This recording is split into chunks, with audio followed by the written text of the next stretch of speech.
Yay! Now recorded. Hello, Craig. All right. It's Craig. Start out with Captain's Log, supplemental. Though the majority of the patients experiencing the A. azulosis infection are thus far managing, because of Commander Thanar's highly developed telepathy, he is experiencing an intolerable level of psychic agony, which sedatives will not alleviate. The presence of others, particularly the affected telepathic crew members, is completely overwhelming him. Dr. Uhen and Dr. Dell have formulated a plan to create physical distance for the commander by by towing a shuttle via tractor beam. I've decided to oversee the execution of this plan myself, while Commander Ullu manages the bridge. I've enlisted crewman Tome to be an escort to Commander Thanar during this quarantine, as I'm not comfortable with the commander being left entirely alone without supervision during this condition. As a Ferengi, crewman Tome should cause no discomfort to the commander, and also doesn't experience the projected hallucinations. The hallucinations continue to take place all over the ship, varying wildly in the gravity of the situations created. Lieutenant Naja experienced a massive fire in the engineering lab, and the bridge has experienced multiple quote-unquote emergency situations, including ship combat. But on the other end of the spectrum, Ensign Patel saw a teddy bear for half a minute before it vanished.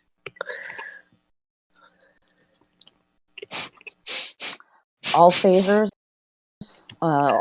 phasers are ordered to stun, and non-essential crew have been restricted to quarters until we stand down from yellow alert, although Lieutenant Naja has all hands on deck in engineering to monitor the possible effects of the spore on the ship's biogel technology. We have 3.5 hours until the doctor suspects the hallucinations will subside. In the meantime, we're all holding our breath for what might appear in our minds next.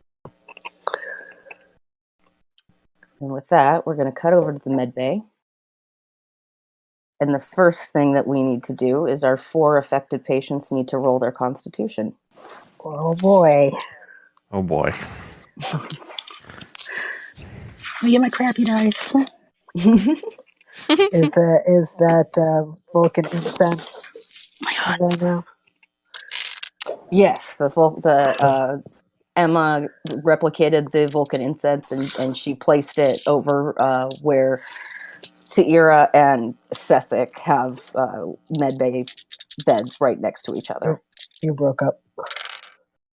She placed it between. Are my headphones? They are. Wow, that was stupid. My headphones were on backwards. All my drivers spontaneously exploded. All of your what? All my drivers spontaneously exploded. But I'm back now. Computer drivers. Oh. Where did you leave off?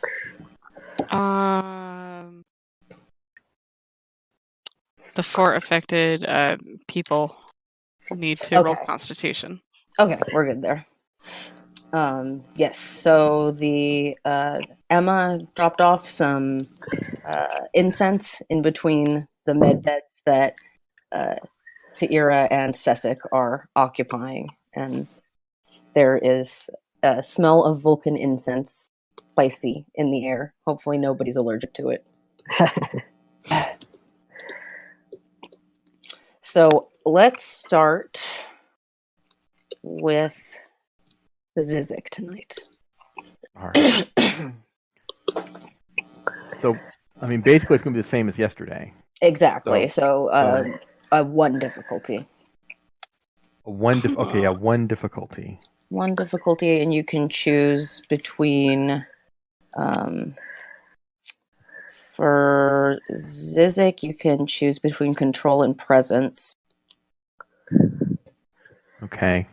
And his discipline is command. So that'd be okay. So control and command is 14. I'm not going to burn another determination. Was this the way it was last night? It was only a 1 difficulty last night too. For you, yeah.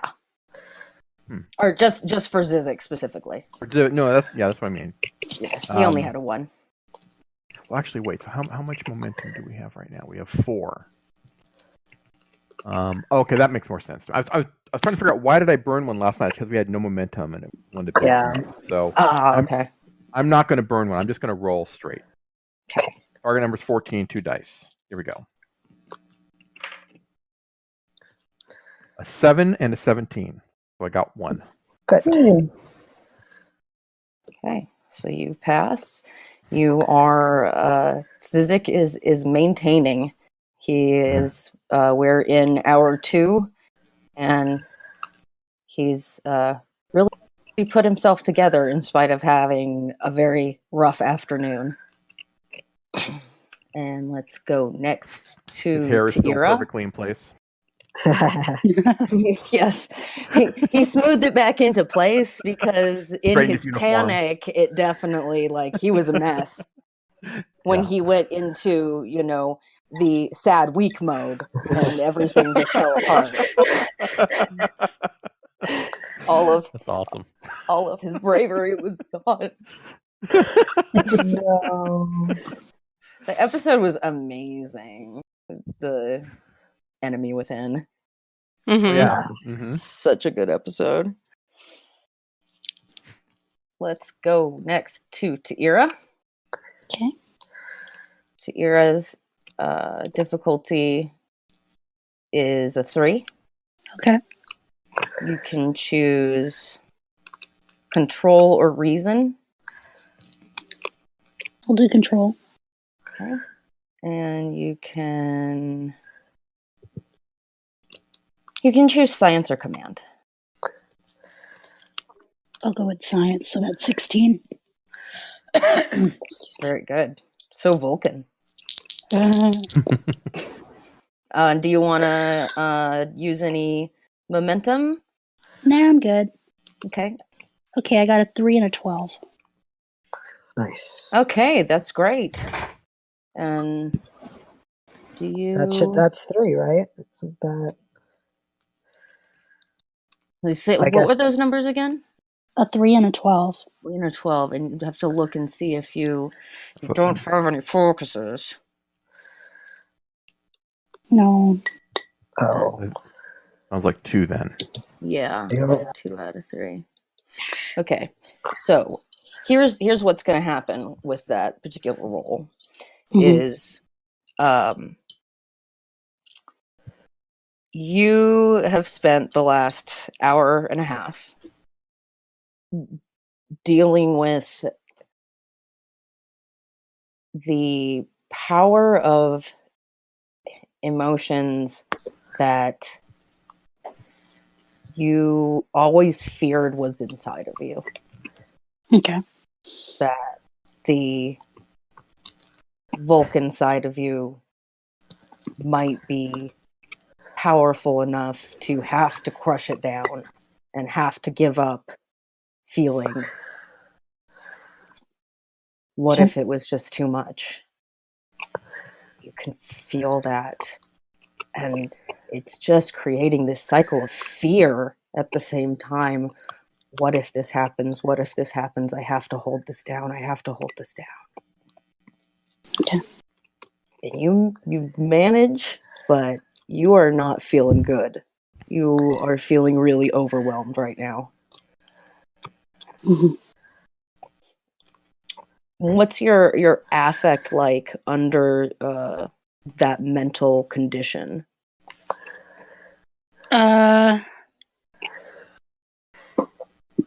Just trying to hold everything in, just still trying, but failing a bit. Sort of picking at her fingernails, biting her lip.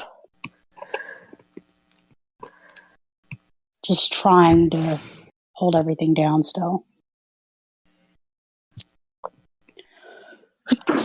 Oh, excuse me. Bless you. Thank you. Vulcan emotions do agitate the nosal region. Wow. How does it How say? So in character, I sneeze on command. That's commitment. All right. I'm going to move on next to Thenar. Hey. You can use control presence or presence. Is he still in the med bay, or are we like moving He's to the shuttle yet? we're still in the med bay right this Okay. second. Stop. Yes. We've got lots of story to go through to get to the shuttle. Okay, gotcha. Your difficulty's 2. Actually, Okay. no. I'm sorry. Your difficulty's 3 today. Hey. Yeah, because you failed Alright. once. You got a status effect.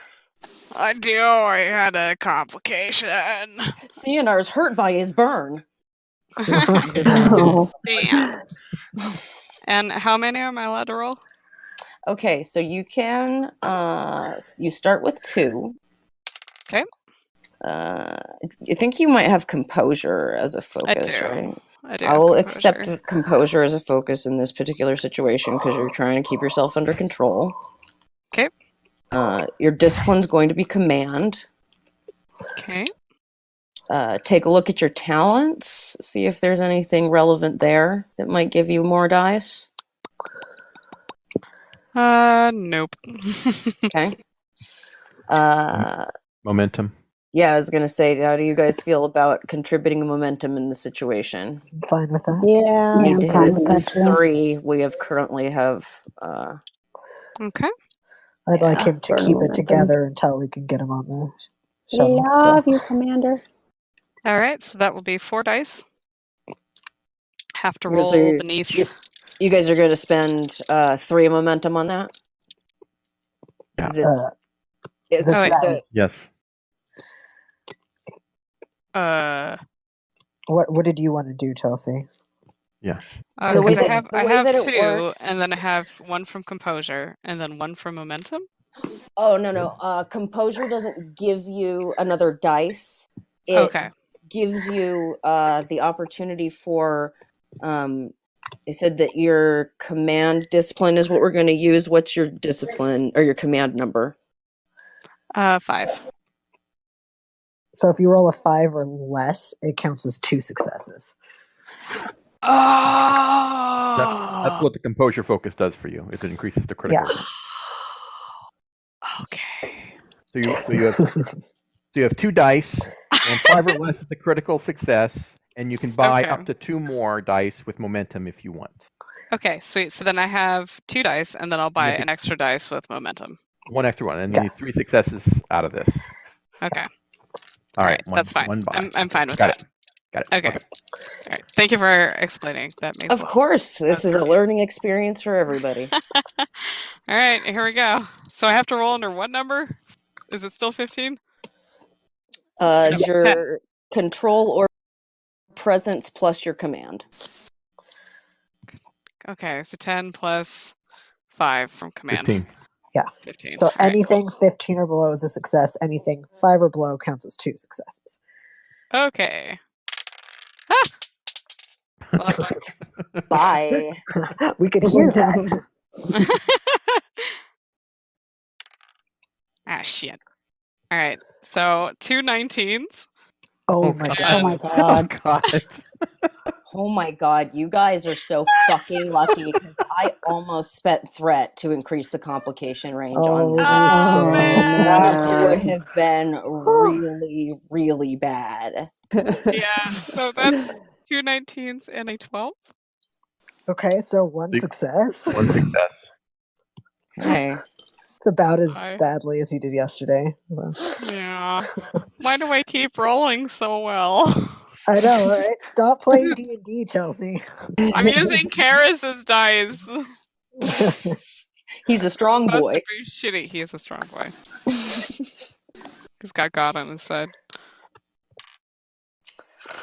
So, Theonar's day keeps getting worse. Keeps getting better. at this point, not only are you coping with the cacophony of everybody else around you, which includes not just the usual, background noise that comes with being highly telepathic, the fact that you're always around everybody, even non-telepathic people. Now that's all turned up. Then you're in a room full of telepaths who are broadcasting like they're blowing like air horns all in this room. And now you're waiting for this plan to get implemented where you're going to get transported over to a shuttle to hang out with a Ferengi for 4 hours. Yeah, all of this sounds awful. It's not great. And you feel like just pummeled and irritated and frustrated and like you were on your last nerve an hour ago. Uh-oh. And you're just in psychic agony. Yeah. So, with that in mind, how do you present right now? Oh man. So, you know that like that kind of state like where you're sick and like even just like laying down still is bothersome, and you're just kind of like kicking your heels against the blankets and like just kind of like rocking your shoulders because like you don't know what else to do. He's kind of like in that space where he's like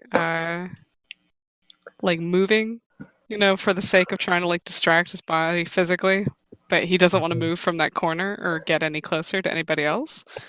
So I think that in this moment actually Commander Theanar is going to try and leave the room. Boy. Yeah. Oh, is he? Yeah. He has to do something, man, okay? Challenge Try. Everything Try being right the now. operative word. Is this when we get the Okay, then. Theanar Emma fight? If that's the case, then I know you're all thirsty for it. Yeah. Whoever, how do we tell if we notice this happen? Roll perception. I know, right? No, if you're walking out of the med bay, it's no. I mean, Not a big med bay. One of the things is that because this is a brain situation, I should have mentioned this before. Everybody has cortical monitors stuck on their temples. Oh, right. Oh, he hates this all the more. He hates it. Yeah. And if you walk out of med bay, your machine's gonna flatline. It's gonna go, oh, no patient anymore. He's gonna rip them off and just walk out. Oh, jeez. Okay, wait. How? Back up, because I'm not even sure he would get as far as the doors opening. No, he's gonna try. Hang on. He has to, okay, first of all, we need to establish where our medical professionals are in this situation. Okay. Because this is not an unsupervised situation. There's nurses all over the place dealing with all sorts of things. So it's not going to work to just try and walk right out and unnoticed. So where stop him? where would Jarit be spending his time? Jarit would be sort of toward wherever we said that there was some kind of, place to sit. So he's probably at this point hanging out with Corin.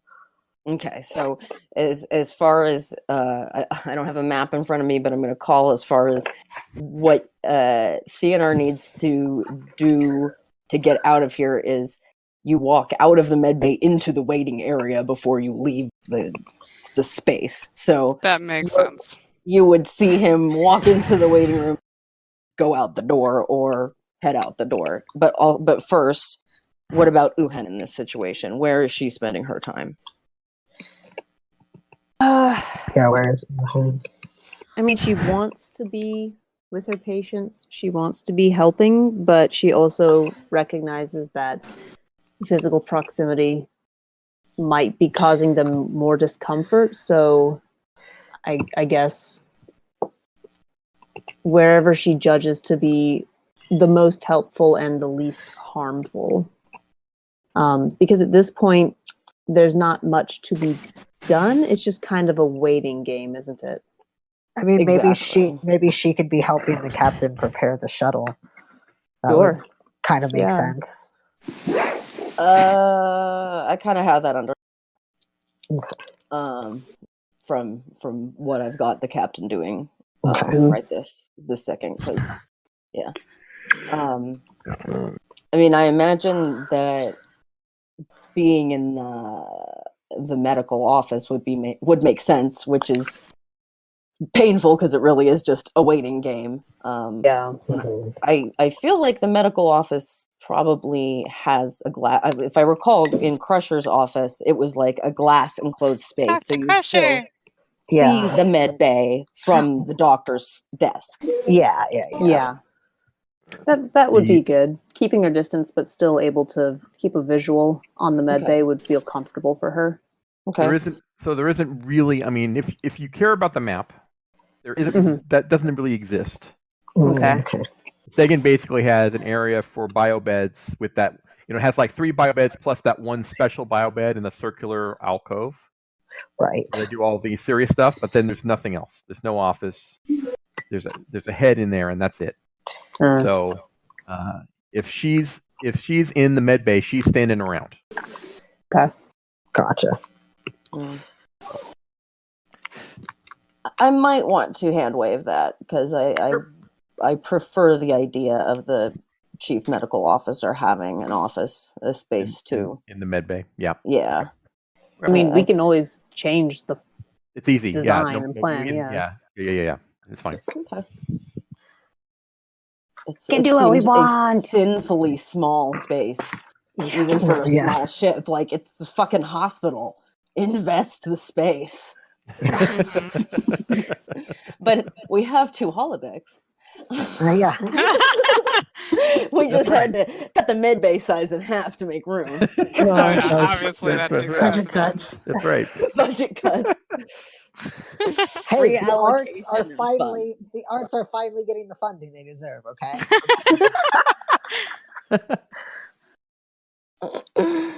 This is so sad. The Enterprise D has like 1,000 people. There's probably always going to be somebody who needs some help. Yeah. But on a ship of 80, probably the doctor normally wouldn't even show up in the med bay unless someone needed her there. Right. That makes sense. So that's kind of probably how it would be. Or in our case, working on medical research. Yeah. Right. Exactly. So, but yeah. No, that makes sense. Let's hand wave it and make it the way it makes sense to make it. Cool. Yep. So the other thing I was gonna say is, do you want to have Cecil do his check before people take action? I actually don't. Okay. And you will see why. Okay. Possibly. Okay. You might see why. We'll go. Feeling good. So, what I'd like to do right this second with Uhen, if we're going to say that she is spending this moment in the medical office, I want you to roll for, it's an odd one, but for control and security. Okay. And I'm actually going to make it a 0 difficulty roll. Nice. So my target number is 12. And I'll just roll my 2.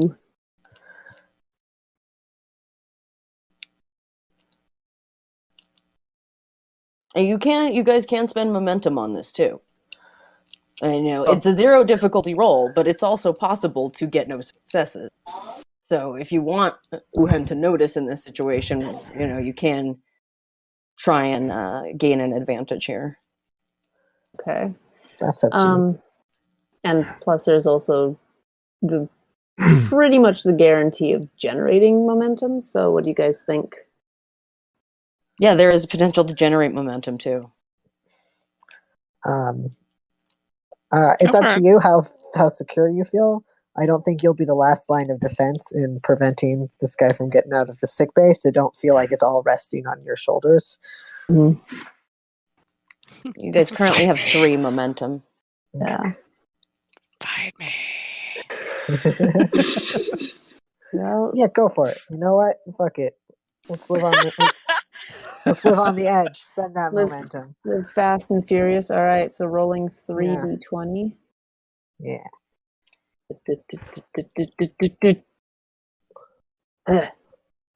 Ah.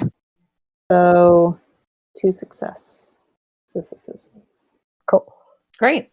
So that means you're gonna pool 2 of those because it was a 0 difficulty roll, and you spend enough of your life needing to be on high alert. That is a really good point. When you are sitting at your desk and the slightest bit of movement of a person, even though you're looking down, somebody suddenly walking from one side of the room to the other very quickly catches your eye, and you look up to see Commander Theonar storming out of the medbay. Oh, and take it away. I have no NPC in this.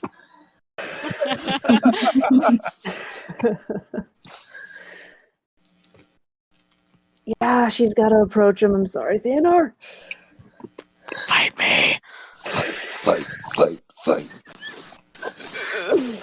All right, she will approach Commander Theonar, and she, with the dual intent of how can I help, and please don't wander, please. Let me help you. So she I approaches. don't think he's even registering her being there. I think he's just going to try and focus on getting out. I would like to point out, Okay. just for because this is something that Uhen would know and think of. It would be possible for her to tell the computer to lock the door.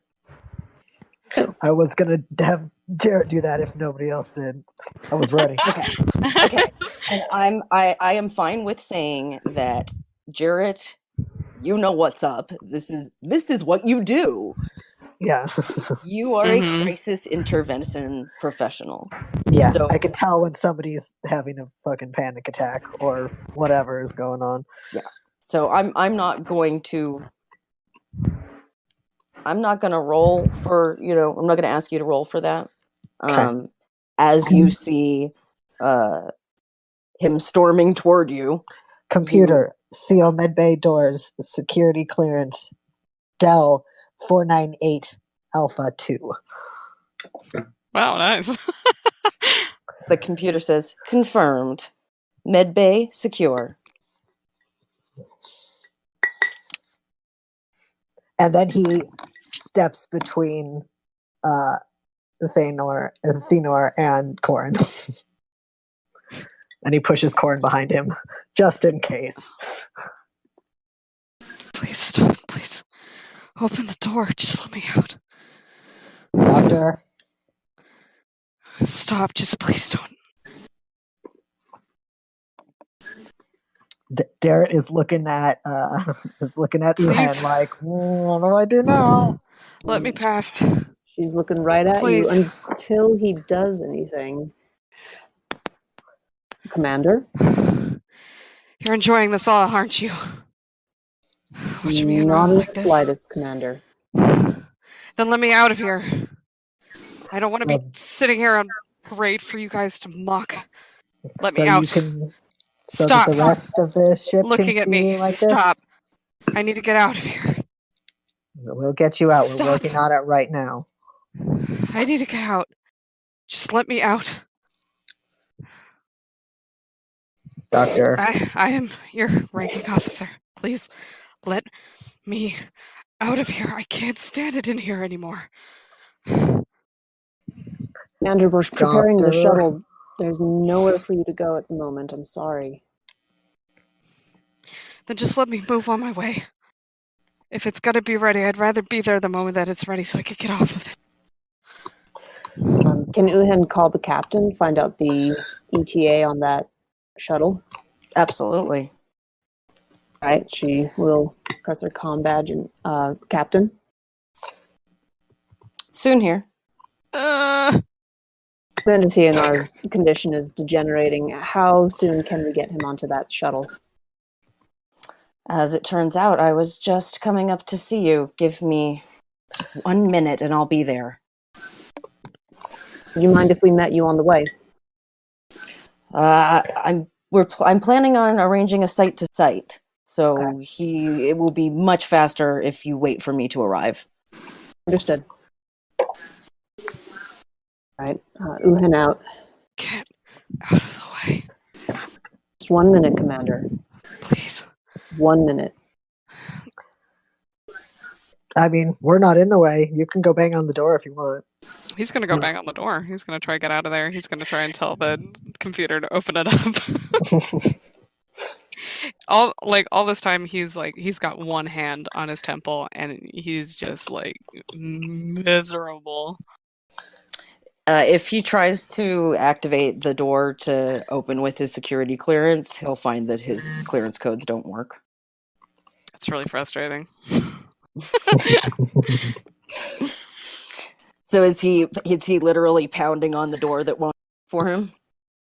No, because he's an Enar, he's not going to resort to violence because he's dedicated towards peace. So instead he's going to shove himself away from the door and kind of go pace and eventually find himself in another corner and try to hide himself from everybody else. He does not like being looked at in this situation. So It's understandable. observing this behavior, Uhen will try to keep everybody away from him and just as long as he's not hurting anyone, he can walk about, he can move in this space, it's fine. Okay, so literally a minute and a half later, the doors open with the captain having used her clearance codes on the other side to get in. And she walks in, and there is a Ferengi with her. Oh, Jack, this was a question I had for you, is the crewmen, they still wear the regular uniforms, they just have different pips, is that it? My understanding of how it works at this time period is, yes, they wear the same uniform exactly. They just have different color insignia. Okay, cool. It's I in my brain I keep thinking about it as Deep Space Nine, which is the differentiation between Starfleet and the Bajoran government. So they actually have different uniforms, and I'm like, no, that's their. Like in the early Star Trek movies, where they had enlisted, they had different uniforms there. But I think here. Oh, I didn't know that. Yeah. Well, now we know. So everybody has their outfit the same. So this Ferengi is in a uniform with a gold topper. He is about the same height as the captain, which is to say small, like Ferengi usually are. It's difficult to judge the age of Ferengi sometimes because their faces and heads are so weird and already full of wrinkles and lines, but it's easy to see that this is not a young Ferengi. He's an older man, maybe between 40 and 55, somewhere in there, if you were to take a guess. Mm-hmm. And he looks very nervous. Oh no. He looks visibly nervous. And he's wearing crewman pips that designate him as basically one of the lowest ranks that you can have on this ship. And when Soon walks in and assesses the situation, and, observing where Theonar is, she looks at the doctor and she says, "This is real bad, isn't it?" Yes, and it's getting worse. All right. She looks at this Ferengi and she says, "I would have preferred for us to have a proper briefing before this happens, but I need you to go over there immediately and explain to the commander once you're there." And he looks horrified. Oh no.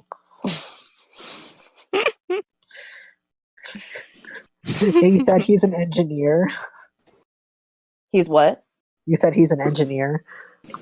Yes, he's an engineer. Guys will get briefed by the captain about exactly what his credentials are. This poor guy is so out of his wheelhouse. Yes, he surely is. She looks at crewman Tome and says, "Can I trust you with this?"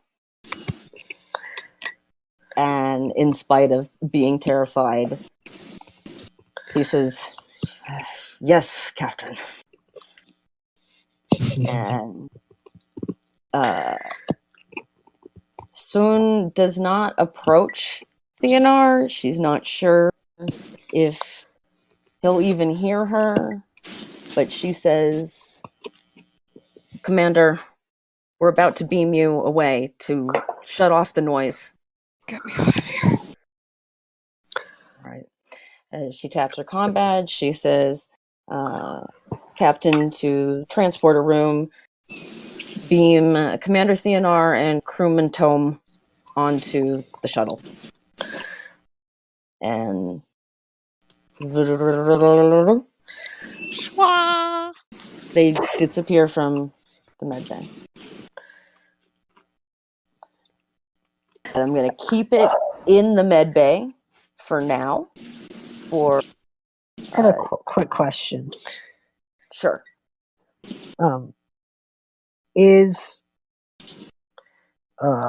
Does the shuttle have any holographic projectors in it? No, I'm going to say no on that. I would agree. Okay. Give me a second, guys. I need to switch our internet connection because it's cutting out super bad for me. So give me 1 sec. That's fine. I gotta get up and grab something real quick. I will BRB. Pee break.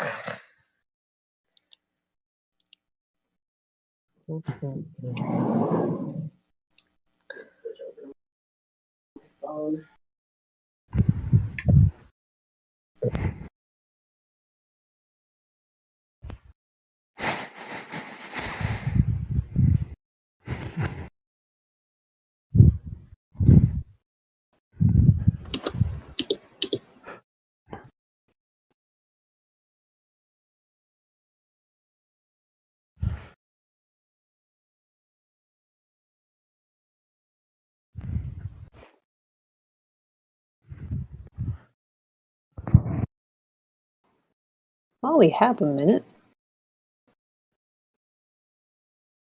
I had a question about the ship's plans. I'm looking at the sick bay, Yes. and there's a little room off the sick bay. Is that the head? It is the head. Yes. The little closet. Yes. Okay, that's what I thought. I almost suggested that Theonar should go hide in there until the captain showed up, but I didn't actually suggest that out loud. In terms of modifying it to give Uhen an office, I mean, probably the easiest thing to do would be to get rid of the diagnostic alcove and turn that into her office. What do you think? That's a lot of space though for. That's a lot of office. That's true. Yeah. True. But I mean, like, aesthetically, that feels like the most natural thing to do, to me, at least. Yeah. Maybe it's not just her office. Maybe it's something else too. Mm. I don't know what it would be, but How unkosher would it be to put an additional little room where there's currently not a space? So use some of the grayed out area of the ship. So let me see here. Let me see if I can figure out what that is supposed to represent. I'd imagine just, that's where structural supports and wires and stuff goes. It could be. I want to see if maybe somewhere one of these pages has a legend of some kind that says what that is supposed to. I think maybe I saw on one of these pages it talks about. Well, uses symbols to talk about what that's supposed to represent. Let's see.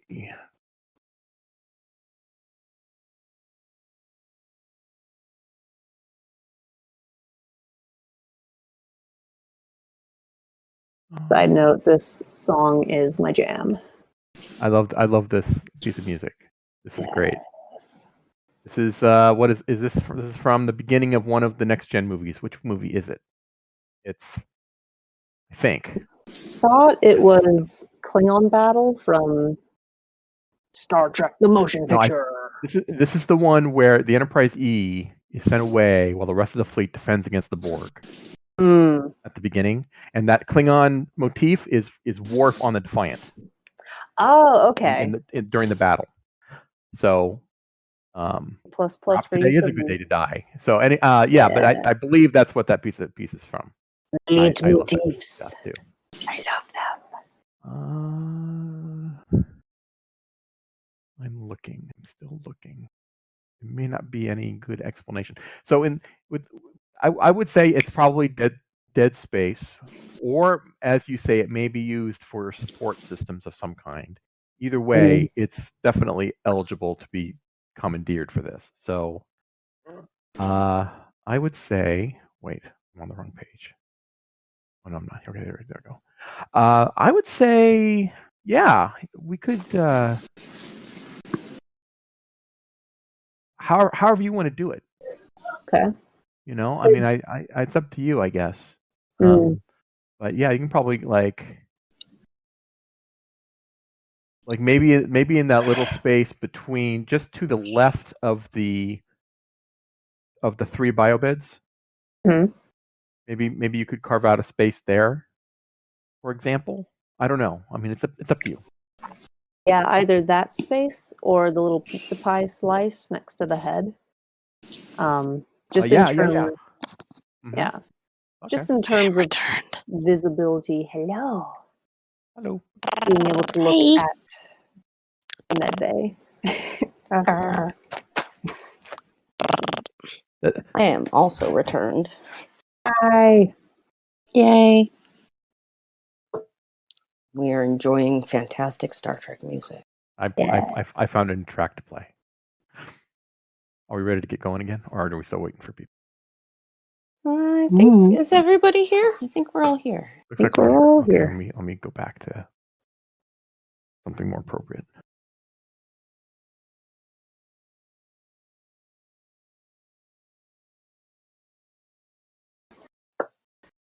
Okay. So, Theonar and Crewman Tome disappear, hopefully to the safe haven of telepathic silence. And Del and Uhen and the captain are left there.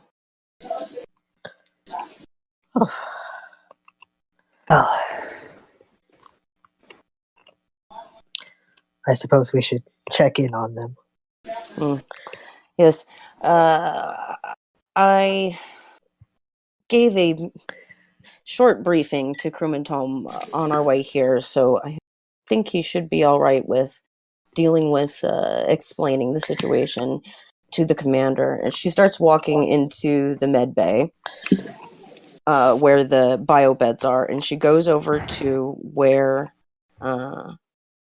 the bio bed that Theonor was assigned to, and she beep boops on it for a second, and she says, "We're going to have a live feed of the commander's biofeedback on this machine, so that we'll be able to see any changes physically that are made."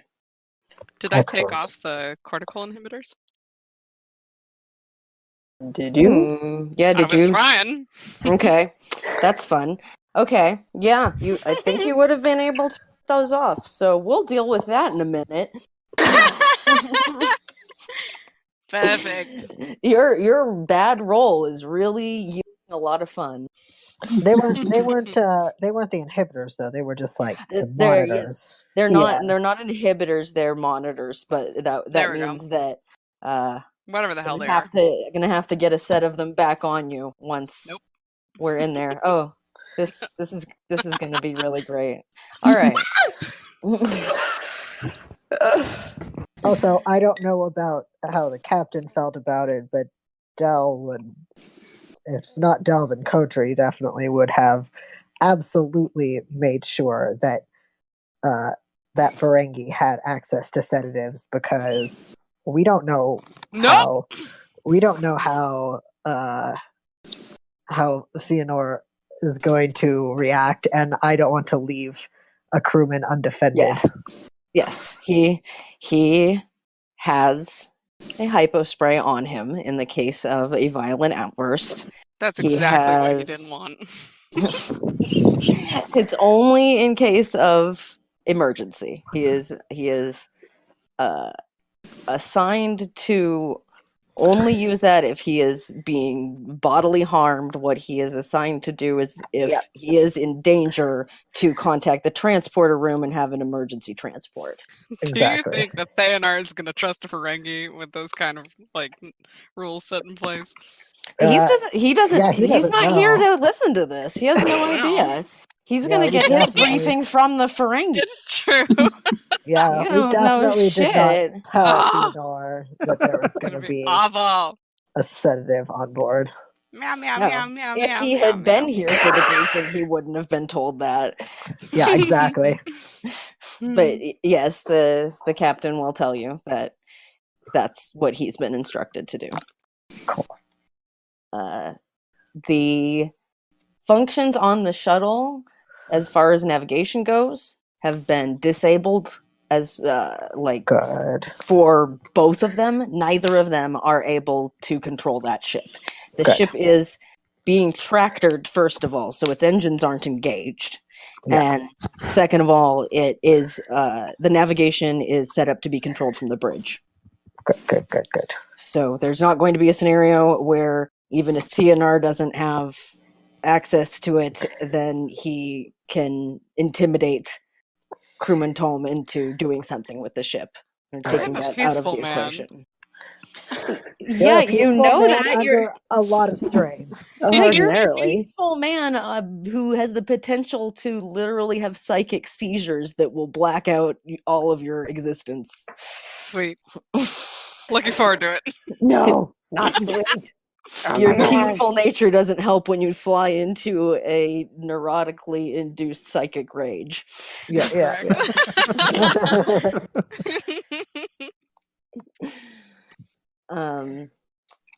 The transporter room is also set up to transport Theonor back to med bay in case of any sign of emergency. I imagine they're maintaining a lock on him. Yeah, exactly. So you can snatch him back really quick if you start seeing a seizure happening in his biofeedback, anything like that. And the plan is, since it's going to take another 2 hours after the inoculation is finished to even take effect, the plan is to send that inoculation, just beam the hypo spray directly over there with the antidote. Okay, so they haven't been given the antidote yet. No, you still have a little over or a little less than an hour and a half. Okay. I wasn't sure anymore if we were waiting for it to work or waiting for it to be made. Nope, we have a 5-hour timeline, and we're little. Okay. So this is what the captain tells the both of you about what is about to happen. Right. Any suggestions? Any concerns? Did we find out? Are those cortical monitors on the ground, like in sick bay, where he tore them off, or did he manage to tear them off before he got transported? I think the two of you would have, if yes, he tore them off because that's what Chelsea said, and they're not like affixed to the head. Right. So I think that both of you would very quickly be able to acknowledge that he had ripped those off. Okay. So, yeah. Okay. We may need to talk him into putting those back on, or if I don't know if we put any in the shuttle or if we can beam these over. There is some medical equipment included in the shuttle. Okay. But if we're gonna accurately monitor his condition, correct me if I'm wrong, Doctor, but we're gonna need to get these back on him. Unfortunately, yes. I feel like we should smash cut over to the shuttle bay right now. What do you guys think? I'm down with that. Okay. Like smash cut. Smash cuts are important. I know, they just make me really happy. I like the word that describes them, and I like what they are. Amazing. Uhen says, yes, we're going to have to convince him to wear those again. And then we smash cut over to this Ferengi man looking horrified. I imagine he's got them in his hand and is just saying, please, Commander. Please.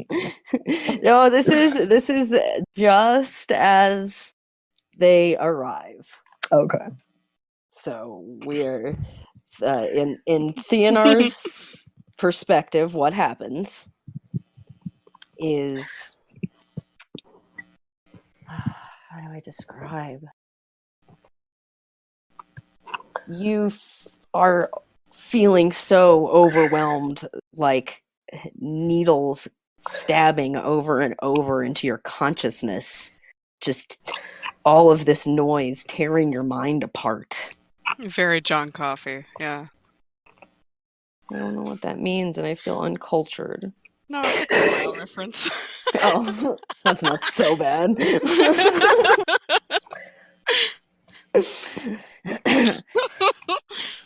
You hear the captain distantly saying that they're going to send you. You feel the tingle.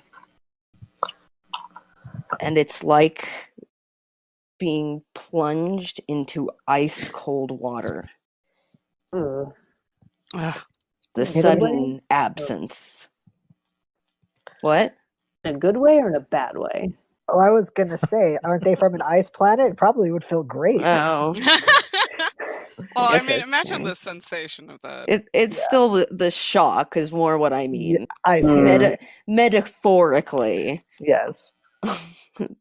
It's the shock of being suddenly in the absence. It's almost overwhelming in its own way to go from everything to nothing. Were you on the ground? No, he was like pressed up against the wall, Okay. trying to smash himself away from the people as much as he could. So you get transported and are very groggy, and we're leaning against a wall. So you're gonna need to There you roll go. me a fitness check to see if you fall over. Oh no. My pride. We're gonna do command fitness on this. Okay. Underneath the 14, and I've got just the one.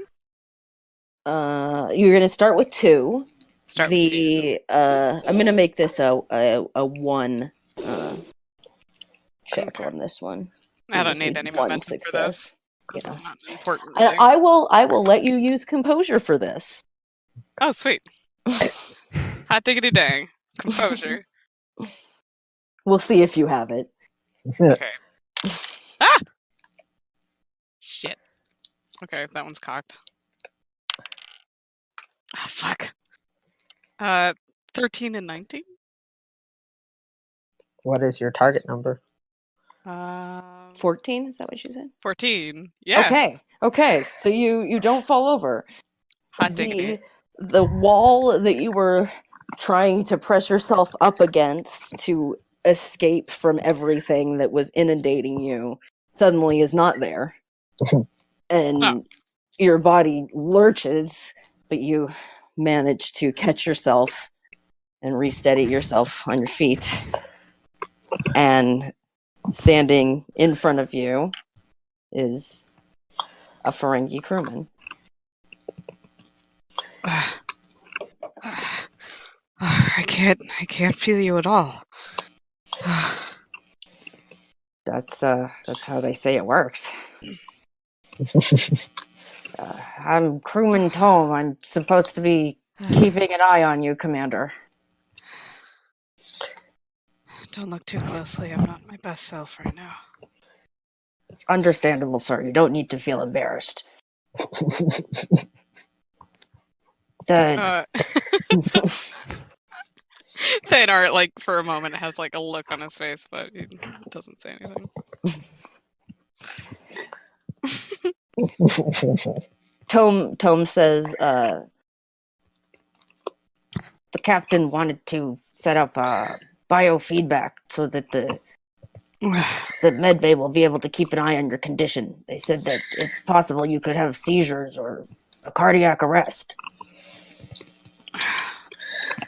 Does that involve putting those annoying things back on my head?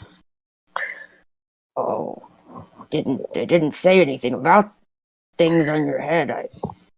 Well, then what does that entail? Crewman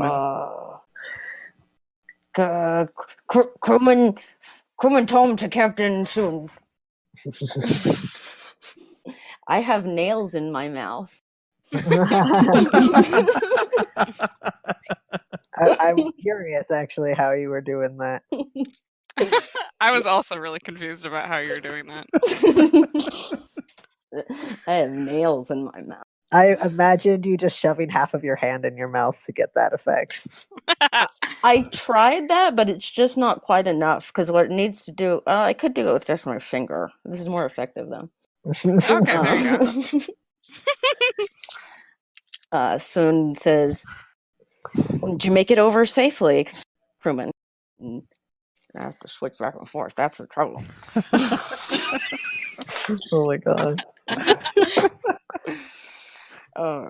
The commander says that there might be something that needs to go on his head to create the biofeedback loop over to the medbay.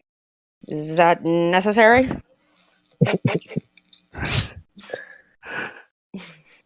Oh no. Are you okay, Sorry. Neil?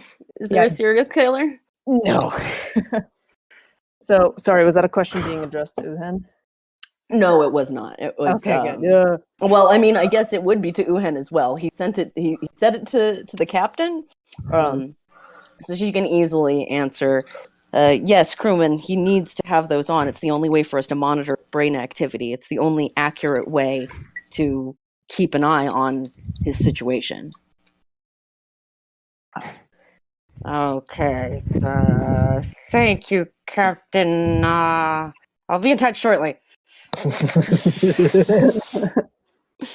And Theonar heard that, so that is what the captain said.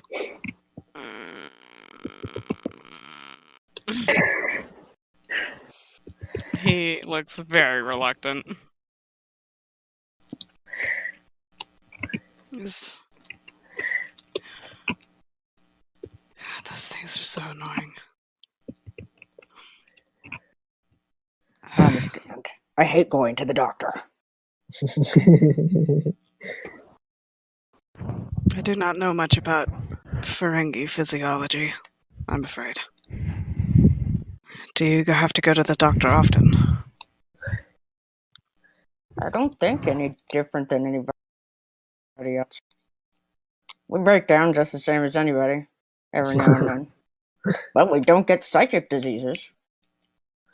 That is true. You do have that leg up. In that sense. Must be very interesting to read other people's thoughts, though. It is both a blessing and a curse, I'm afraid. Well, I do think the captain wants you to wear those thingies. I know. Purposely putting it off so that I can have just a brief moment of peace.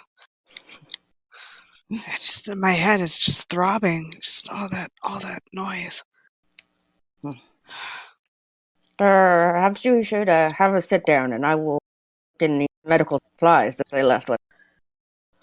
How long have you been working for Starfleet? Oh, 4 years now, sir. 4 years? As What enlisted. inspired you to work for Starfleet? I thought that your kind is more interested in profit. What does working for Starfleet give you? You certainly cut right to the point, don't you, Commander? I don't often see the need for small talk. Oh. Well, I guess you want my life story.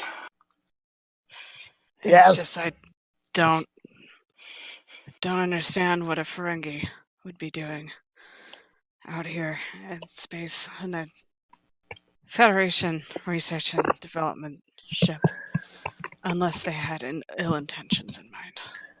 So please illuminate me and dispel these unfortunately incredibly rude thoughts of mine.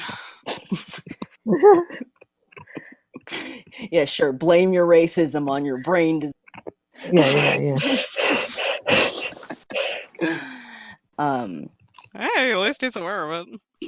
No, it's good. It's really good. The way that Tome looks is this is not a new conversation. No, I would imagine.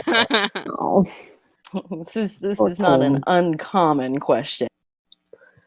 It's kind of the when you come out and the person that you come out to says, "Oh, my nephew is gay." Like, you can just expect that every conversation you have is going to start with this. What inspired you to join Starfleet? Oliver, could you stop? No. Booger. So but he also at the same time, he doesn't look unhappy with it. So he it's the look of, okay, it's this again, but this is important. And he says, well, if I tell you my life story, will you agree to wear the cortical thingies? aha. Always trying to strike a bargain, aren't you? I'm not the best Ferengi, but I have to try occasionally. Fine, you have a deal. But only because it will serve both of us to talk about something while we're waiting out here for the next several hours. Instead of just sitting here staring at each other. Well, I mean, I wasn't going to stare at you, Commander. I was thinking about just running some regular calibration shuttle. Jeez. I honestly, I find it hard or hard to imagine that you wouldn't be staring. I can't stare at you if I'm looking into a computer panel. Thanar kind of gives him like a weird look because he's like kind of that person who was expecting a conversation to be like made about the very obvious fact that he looks like a crate of milk. But Wow.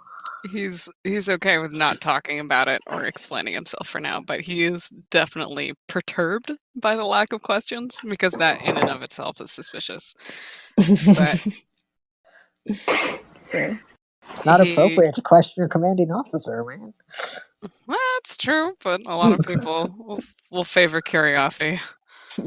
What you have is the second highest in command on the ship with one of the absolute lowest in rank on the ship to give a perspective on how frightening this He would be Good. nervous no matter what race either of you are. It's true. It is It's true. true. What he does is, while you are having this little conversation, he is like looking through the medical instruments, and he says, "If this is the case, do you mind if I just let the captain know that we'll have this set up in a few minutes? I don't want them to be afraid." That's fine. Let them know. Tom says soon. Soon here. What's the status over there? I don't have a biofeedback yet. The commander has agreed to put the cortical thingies back on his head, but it's going to take us just a moment. You'll have the signal in no time. Crewman, yes, sir. please give my thanks to Captain Spoon. Tell her that it's already a lot better out here.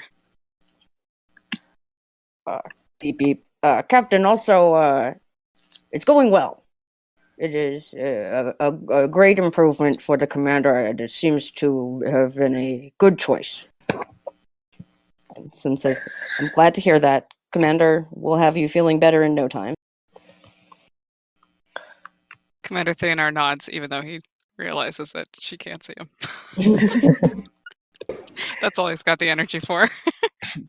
That's fair.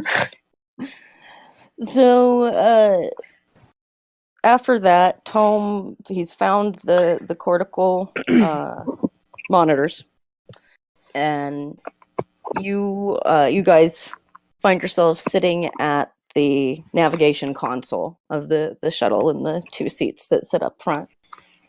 And he takes the cortical monitors and he sets them down on the console in between you. Mm-hmm. And he looks at you, and he takes a breath, and he says, "It's not as though it's a question I haven't been asked before, I'd imagine. In 4 years, I want to know what Ferengi's doing, especially when it's older than me."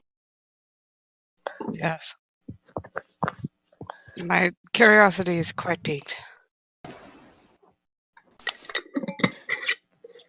He's very thoughtful. And he says, "We've become more of a presence in the quadrant in recent years. When I was a child, we had very little interaction with the Federation. But there's still quite a legacy that we've left." Yes. That is to say the least. Yes. But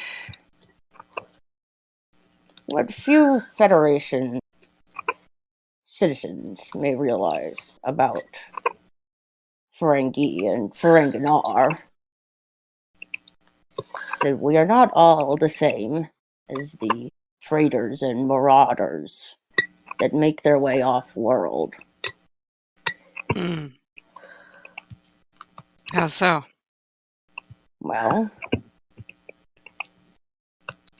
someone has to fix the engines, someone has to cook food, someone has to run the restaurants and the ports, and Understandable. Point is that all Ferengi want to be rich, but not all Ferengi can be. And not all Ferengi care as much about being rich as you might imagine. But without that motivation, you're not much of a Ferengi. Precisely. Mm.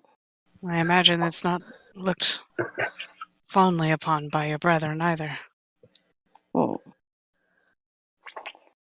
I have been maintaining life support systems on ships since I was 14 years old in my father's business. 35 years of experience with shuttlecraft, large starships. My father ran a very good business. Very good at taking bribes, marking up his prices. When he passed away, the business was left to me. I was very, very good at maintaining life support systems on ships. I could, and I still can, do just about a better job than anybody you're going to find. But Proud statement.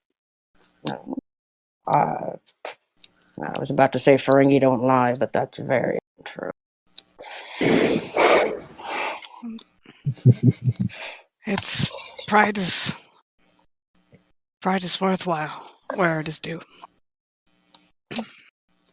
You see, Commander, where I'm from, if you can't run your business well, it doesn't matter how good you are at what you do. It doesn't matter how passionate or how skilled or how talented. If you don't make money, then you're not any use to Ferengi. You don't have a stack of Latin. You don't have a high estimate on the value of your desiccated corpse. You're worth nothing. It's true. You Ferengi sell yourselves when you're dead. I'm not worth very much on them. Especially not since I joined Starfleet. Your value has depreciated, according to your brethren. Correct. But my quality of life has greatly improved. Perhaps to your brethren, your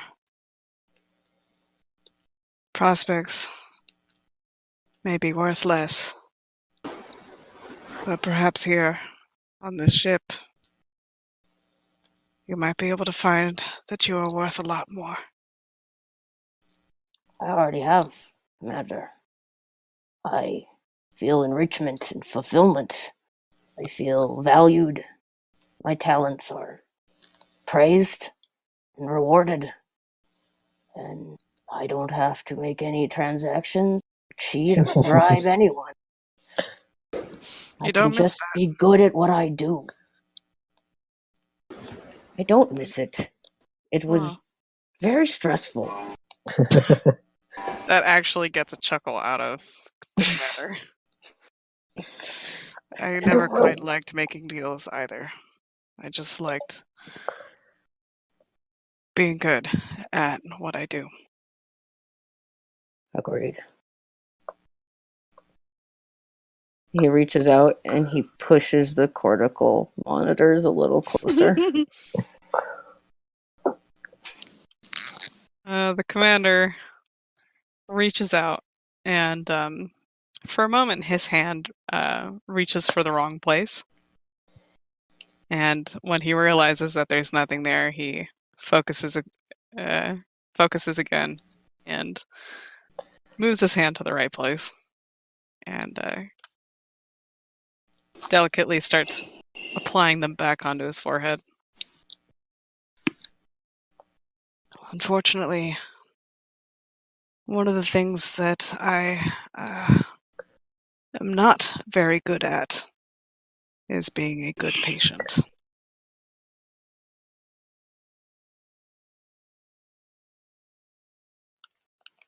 Well, you put those things on your head, so you're doing just fine now. We'll see. Thank you for being here. It's nice to not know what anybody is thinking. I bet that's a novel experience for you. You have no idea. Well, the captain instructed me to see that you're as comfortable as possible. Whatever that means to you. If you would like to lay down, read a book, or I we... can't read, my friend. Oh, that's right. The captain mentioned that. Well, there's always audio. We could listen to a podcast together. We can do that. Oh my god. I quite liked your stories. If you have any more, I would not be opposed to listening to them. Well, Commander, if that is what will make you feel comfortable, then it is my duty to provide. I like being able to hear where people are. So that would make me comfortable. Well, where to begin? Would you like to know what happened in my first day of Starfleet?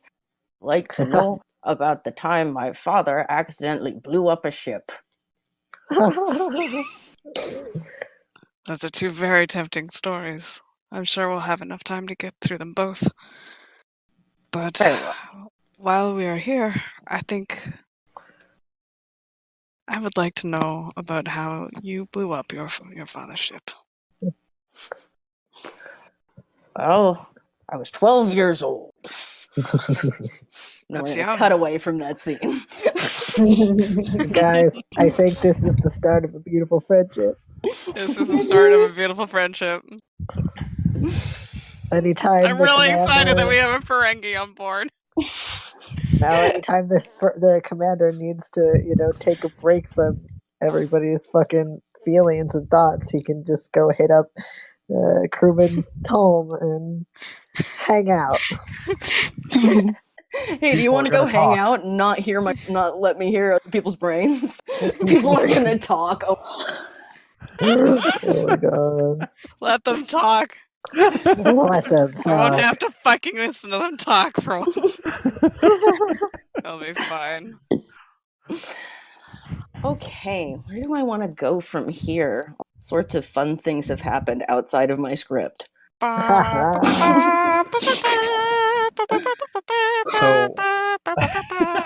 I think we need to go back to Sessic. Constitution check. Correct. We need to go back and do that. So let's go. We'll go back to the. I can put my nails aside for a moment. I just have this image of you in my head of you talking with your fingers stuck down your mouth. I'll send a picture of what I was doing. Please, please. I want that so bad. You have no idea. So we'll cut back over to the med lab where it takes an uncomfortably long amount of time. Kotri says out loud, finally. When things finally connect. Finally, the boop boop boop starts up at the bio bed where Theonar's readings start coming in, and they actually look better. They look better than they were when he was here. Like the frenetic activity was definitely being influenced to a worsening state by being around the other telepaths. Good. All right. Good work, Doctor. Well, thank you for helping me in this plan. I'm glad we had a willing Ferengi on board. As am I. Right.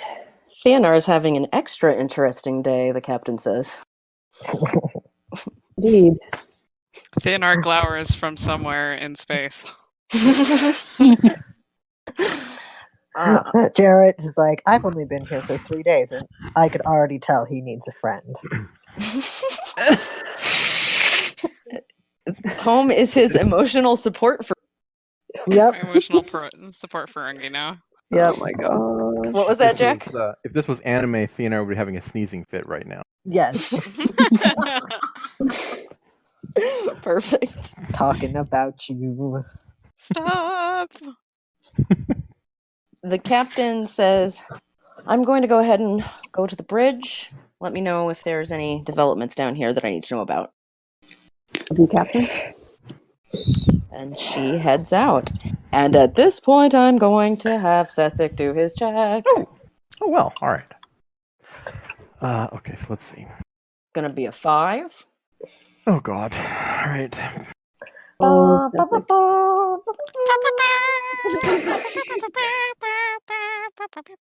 That's way too cheerful for this moment. I don't know any other Star Trek tunes off the top of my head. So this one is not likely to go as well. Yes. Yeah. You 5. can only buy 1 momentum. I can only buy 1 momentum, one die with momentum. So 3 is the most I can roll, and I have no focuses, so only a 1 is a critical. This is well, maybe he'll surprise me again. You would need all of it. You would need all of the things. I would need. I would need at least. I need at least. At least 1-1. Yeah, or two I two need, I ones. need at least 2 1s out of 3 dice to have to pass this. Oh, Jesus. Best of luck, motherfucker. That's fine. Does the Vulcan incense lower the difficulty? No. Let's see here. No, it doesn't. Damn. In fact, for all you know, it might be making it worse. That's true. We Oh, don't Lord. really- It could be evoking bad memories. Oh, no. Oh. I have survival focus. Can I use survival? No. All right. Mm, All right. no. All right. Here we go. Nice try, The though. That's a DM valid- demands blood. Thank you. Okay, here we go. So let's see. 3 dice, right? Okay, 3 dice. And my wait. Sorry. What attribute? Oh, right. Target number is important. Not target number, but yes, target number with the other things. Right. Control or reason. Okay. And science or command. Gonna be control and command. Target is 14. Not that it really matters. 1s are all that matter.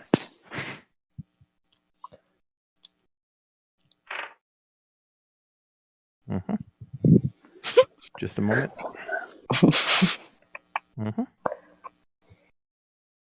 I got what you said, control and command, right? Okay, yes. I got 2 successes. Okay. That is not very many.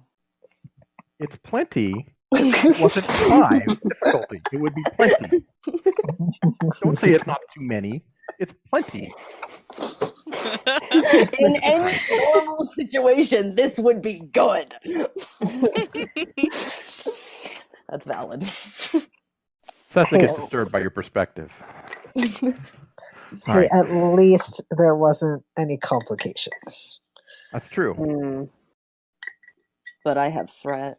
I was just gonna say, but That's my threat. Do you hear it? how much do you have? I only have 10. Okay. So It's enough. It's up on yes. Only 10? Don't spend it all in one place. You need to save for the big finish, I know. whatever Okay. that is. All I right. thought God, this that's would right. happen later. Oh. Was it a difficulty 5 and you thought it would happen later? Well, I just had a feeling. I had this feeling it was going to happen later. Were you really disappointed that I made my roll yesterday? I wasn't. I thought it actually was really interesting that it got held off. And yeah, I did like it actually. Oh, okay, cool. And just the fact that it happened was insane. Yeah. It was a little bit. I feel like as a GM, if you set a 5 and they make it, you can't be mad because it's like, Yeah. holy shit. Like, I asked this of you, and you did it. And it Okay. means Sezek is a really good Vulcan. What? Oh, from yesterday, you mean? Yeah. I thought you were saying because he failed today. No, I'm like, because That's he very rolled the a- opposite. He rolled a 5 yesterday. That means he's a good Vulcan. He is trying real hard. He is trying real hard. He can't feel bad about losing himself because he held it off. Can I succeed at a cost? Oh, what cost? I don't know. I'll give you some more threat. How's that? You Great. got 2 out of 5 successes. Okay, maybe not. It's not close enough. I mean, like, here's the thing. Yes. I don't even know what I would do with the amount of threat that it would require. I think the problem is to use it will require you to go to places in the rules we don't necessarily want to try and touch yet. Right. Right? There are things you could use with that much threat that starts getting complicated. So, all right, I failed. What happens? What does happen? I'm gonna think about that a second. Yeah, you know what? Actually, I will allow you to succeed for 3 threat. Done. All right. This feels bad, man. Oh my gosh, shit. What does she need 13 threat for? Right. That's she suddenly realized she can use it for something. So I know. See, that's why I'm like, no, man, you're playing right into boy. the plan. I feel like Thenar might be the one who gets the threat spent on them. Though. Ah. I just got saved. Everything's better now. Excellent.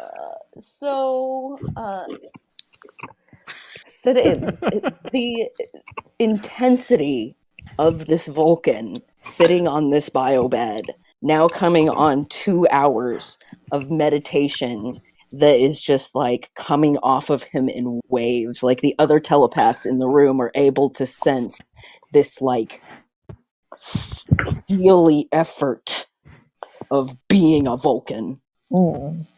And sweat is just sheened on his skin.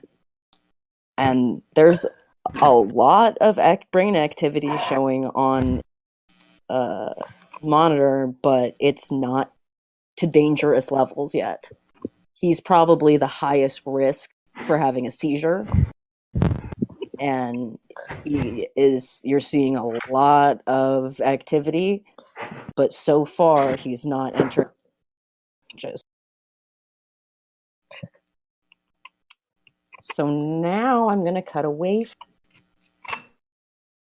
and I am going to go to a scene that has already been rolled for by Mael yesterday. Uh-oh. Shit, I don't remember what happened. No, she rolled one of my roll charts. My hallucination roll charts. Oh, great. I'll try. So, Patel. We haven't talked to him in a few minutes. When he was excused, what did he do? He's feeling a lot better. At least he's not gone crazy, so A++ for that. Still not a great situation, but a little bit happier about his own personal standing. So he's just gonna kind of take it easy, maybe go run on the treadmill, and enjoy a pretty laid back afternoon and try and not freak out if anything goofy happens. Good. All right. So you get excused to go have workout to decompress, breathe in the fact that you're not losing your mind and are dishonorable discharge. Your career is not ending before you reach lieutenant. Yep. There is a call to the whole crew toward the end of your workout where the captain has decided to request all personnel not on duty and non-essential. Basically, she wants all but a skeleton crew, more or less, working the ship, and anybody not completely necessary to be confined to quarters. So, time for you to go to your room. Okay. How many other crewmen are not essential right now? How crowded is it in there? In the gym? No, in the quarters. Yeah. No, they're in. Oh, that's right. They got the bunk beds, don't they? They have the bunks. Yeah. They got them bunks. Goddamn bunky beds. I don't know, but it doesn't matter right this second. Oh, sorry. He gets back to his room and is the only one there. He's like, oh, I'm the only one who's not essential. Oh, God. No, 26 people in there. Yes. Sweet, room to myself. As you head to your room, you go to the turbo lift, and when the turbo lift opens, there is someone inside that you do not recognize because they are not in a Starfleet uniform. And everybody on the ship should be in a Starfleet uniform as far as you know. Okay. The person in the turbo lift is a woman, probably in like late 20s. She looks mostly human, but there's a little bit of a blue hint to her skin that implies maybe she has some like Bolian or Andorian somewhere back in her family history. And she has blonde hair, and she's wearing leggings and boots and a dress. She's dressed like pretty trendy for like 24th century. She's a well put together young woman. And when the door opens and she sees you, she goes, "Oh, do you know where I can find Valerie Middleton?"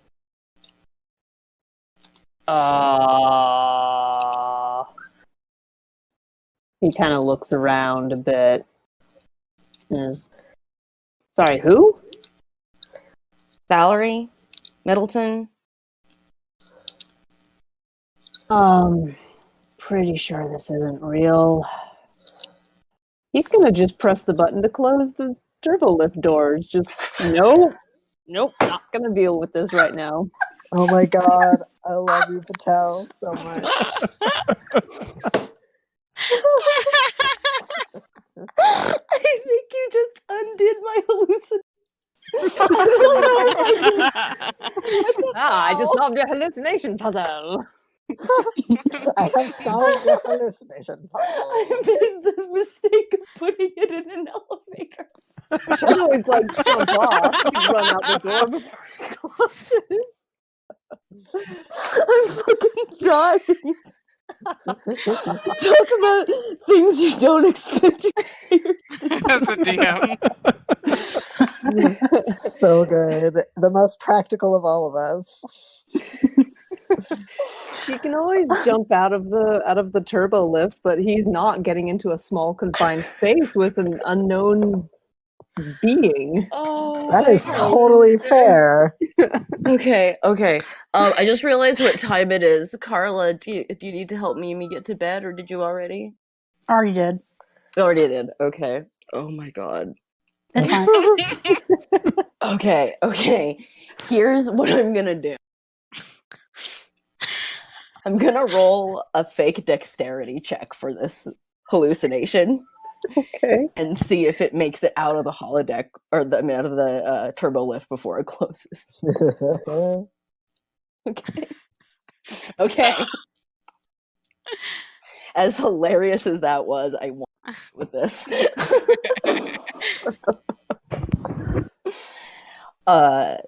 So she sees this, the door starting to close, and she gets a really irritated look on her face. And she goes, "Excuse me," and she darts forward and manages to get out just in time. And she goes, "What the heck? Why are you trying to hide Valerie?" Look, as nice as you seem, I don't think you're real. It's been a weird day for me, and I don't know who it is you're looking for. I'm sorry. Even if I thought you were real and wanted to help, and I do want to help, I can't. So I'm just gonna stop talking to you because this is really, really weird. Okay, and he turns around and walks away. Wow. She starts walking right behind him. Aren't you a Starfleet officer? You're supposed to be helpful and nice.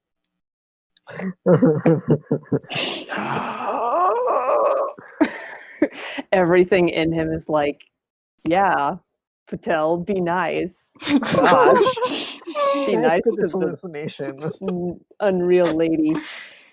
So now he's curious. He'll turn back around, kind of, like, does she look unreal? Is there any part of her that maybe looks weird and not like totally looks just like a regular person having a conversation with you?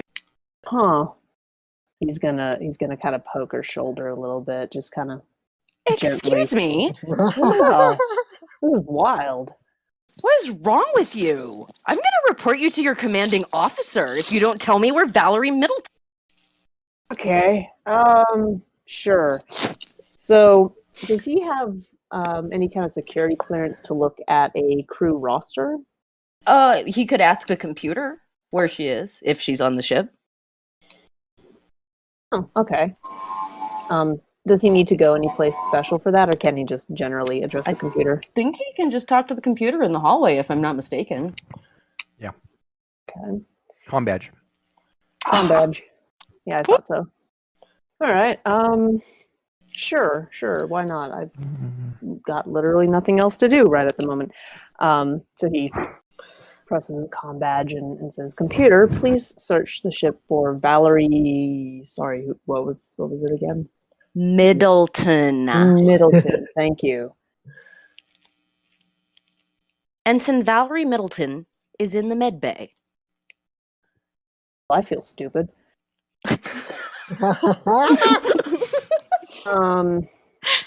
Yeah, all right.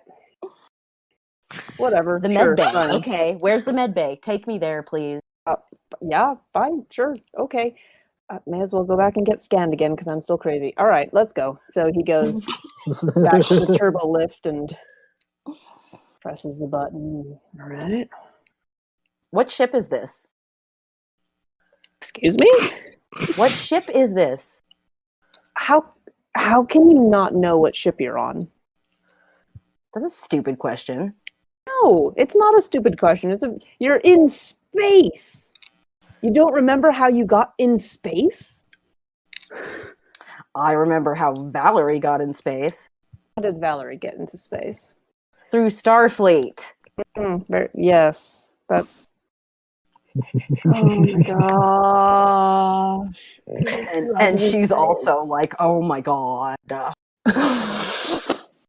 Look, lady, I'm sorry. If you end up being real, maybe we can laugh about this later after I die and resurrect from embarrassment. This feels like a meet cute.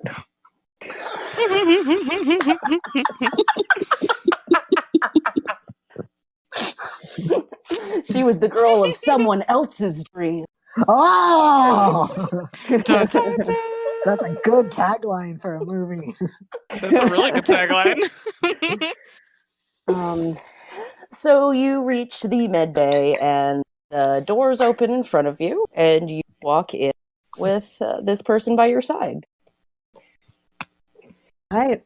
And he started to like put two and two together. It's like, okay, she's looking for Valerie. Everybody's experiencing bad memories. Oh no. I've just led someone's ex to them. Patel doing math. The numbers are slowly crunching, steam's coming out of his ears. He's not a bright boy. So he shows up in the med bay and he's just like, yeah, can anybody else see this lady? Anybody? Is Emma there? Oh, I don't feel like you guys would have Emma greeting the door in an emergency like this. That's fair. And you can make that choice, but like my view on the professionalism in like a crisis situation like this, I don't know. You can make the call though. Yeah, I feel like,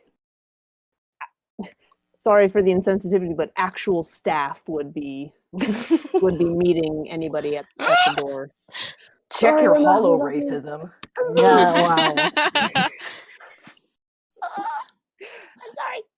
So Patel walks in with a young woman in civilian clothes. Who can see her? I think that Dell probably still in the waiting room waiting. Mm-hmm. So he'd probably be the first one. Okay. Patel just turned to Jarit like, hey, can you see this lady? Can I? Yes, you can. Okay. Yes. Greetings. Can I help you? Hi. She walks past all of you. Okay. She just walks into the med bay, and she spots an ensign who's on one of the cots across the room. Oh boy. Does what to the ensign? She spots her. Oh, she okay. sees her. Oh boy. The hawk eyes. Oh, okay. And the ensign across the room, sitting on a cot, looking like she has a horrible headache, is a woman probably in her late 20s, with dark hair and dark eyes. And she has she's in red. She's probably a con officer. And the hallucination looks at her and she says, "Oh, here you are, Val." And Val looks up and turns pale. Uh-oh. She goes white. And she goes, "Oh no, Gloria?" And Gloria says, "Yeah, bet you didn't expect to see me." Oh, No. And Gloria stomps across the med bay up to Val and says, "I bet you never thought you'd see me again by skipping out on your ship before saying goodbye." And Val has gone from pale to increasingly red. No. He goes, "What kind of person breaks up with somebody on subspace after leaving without saying something?" I feel like at that point, Jarit would like bustle in and be like, "Valerie, remember, this is a hallucination. As long as you can tell yourself that, it will go away." because he's feeling concerned for her privacy. Yeah. As you can you imagine your ex-girlfriend coming in?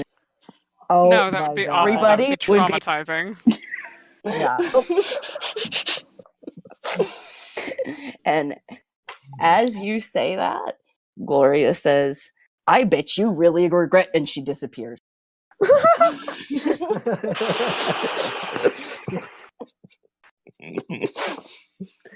Well, we know Oh, whose man. hallucination that one was. Right.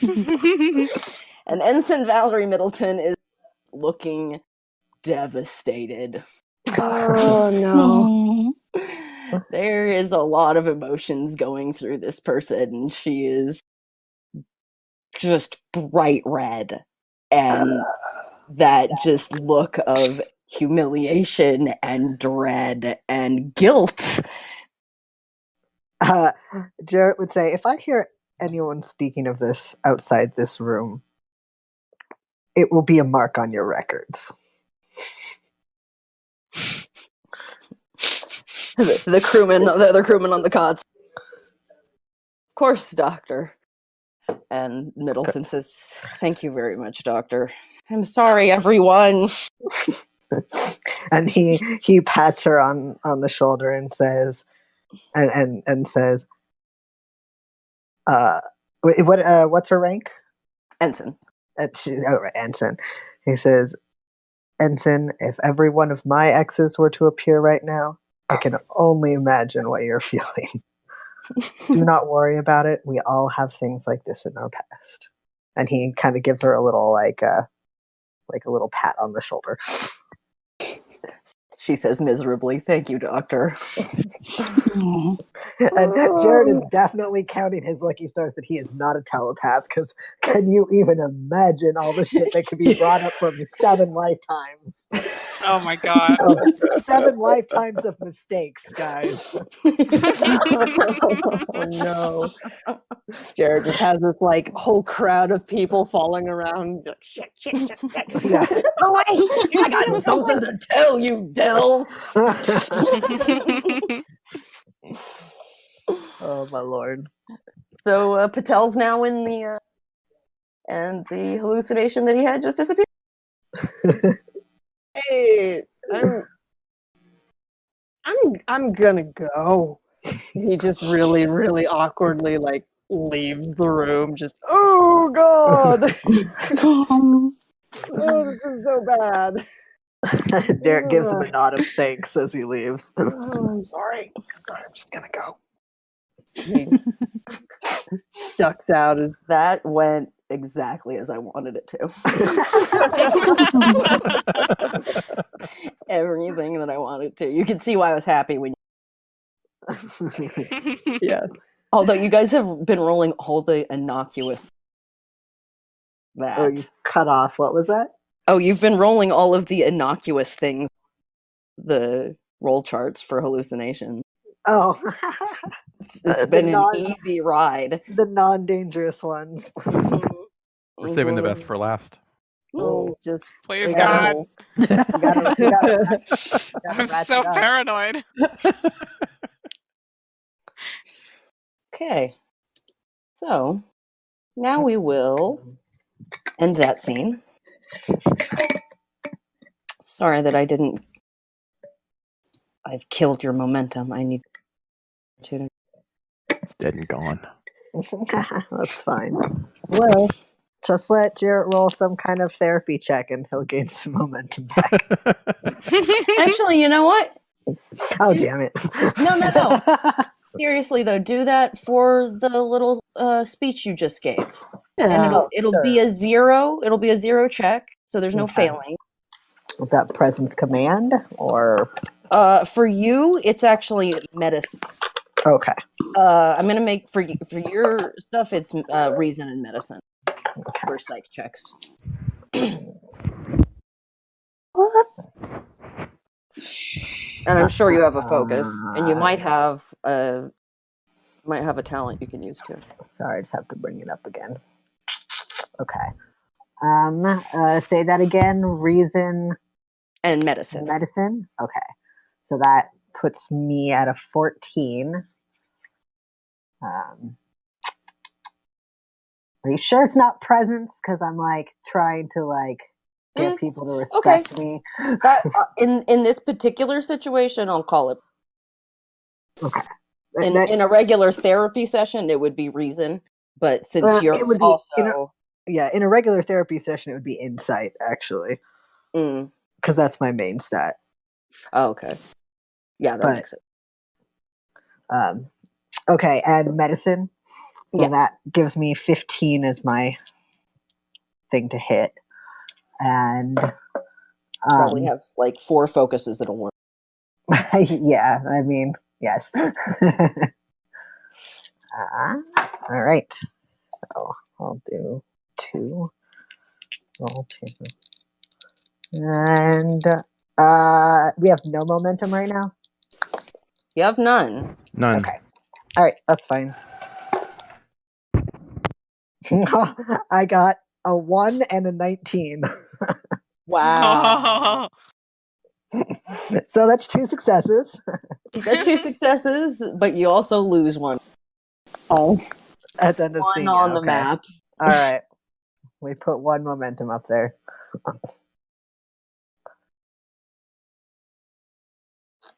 So whatever the next scene is, somebody should use that momentum before it goes away.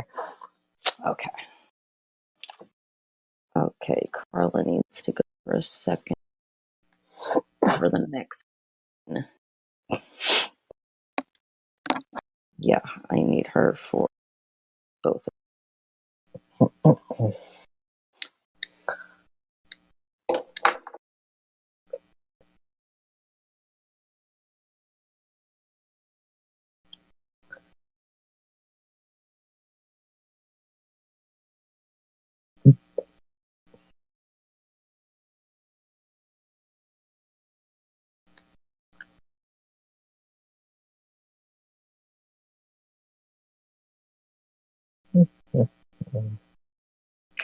Oh my God, JD, Jack, the video you posted. Yes. Oh my God. It's quite apropos. So good. Where did you? Yes. Have you seen that one? Is that the second episode with him? I believe it's the second one. Yeah. Okay, I've only seen the first one. Okay. Oh my God, I'm so excited for this episode. Oh my God, 500. 500. Okay, I'm back. Hi. Hi. I'm watching this amazing clip that Jack just posted. Good. Oh my God, that made me so happy. Okay, so you have 1 momentum to take over to the Yeah, let me take this. And now Captain Soon is going to head to the bridge, where Ullu has been in charge and dealt with a red alert saying that your life support was failing, and That's right. a fake attack of Klingon bird of prey. That they tried to, that the brains tried to make you think you were under attack. You've been sitting at the in the captain's seat, and the door to the bridge hisses open, and somebody at one of the consoles back of the room says, "Captain on the bridge." And she strolls in to join you at the commander's seats. Commander Ullu, thank you for keeping an eye on things. Yes, of course, Captain. How's everything going in Medbay? It's a bit of a mixed bag. She let you know already about the plan that was being taken place with Theonar, because that's part of, like, you had an end up here that's a con officer in the back of the room taking track of the shuttlecraft. So there's been some coordination going on over the comm system, but she hasn't been up to the bridge yet. She says, we just got Theonar sent over to the shuttle, but he was in extremely bad shape. We had to send him before I could even introduce crewman Tome to him. But according to Tome, things are going well over there, and he's feeling much better. The readout is set up in the med bay so they can keep an eye on him. I suppose it could be worse, but just feel like I'm waiting for yet another shoe to drop. Understandable. But it's good that he's starting to feel better. My hope is that this inoculation will fast acting, clear that our telepathically inclined crewmates is a very difficult scenario for them. Indeed. She sits down and in the captain's seat and indicates to sit in the spot where Theonar and she leans in to a quiet and more, kind of confidential conversation that's going to be out of earshot over beeps boops. And she says, "How has the crew been holding up on the bridge? I understand you reported a couple of incidents. How have they been reacting?" Surprisingly well. The last scenario was Klingon bird of prey decided to open fire on us. But I talked to everyone out of the hallucination. Thankfully. They listened. And it went away. Strong of character, our crew. Wing. The report that Dr. Uhen tracked down said that nearly as many deaths caused by outside circumstances happened as patients dying. So I myself am at personal red alert right now.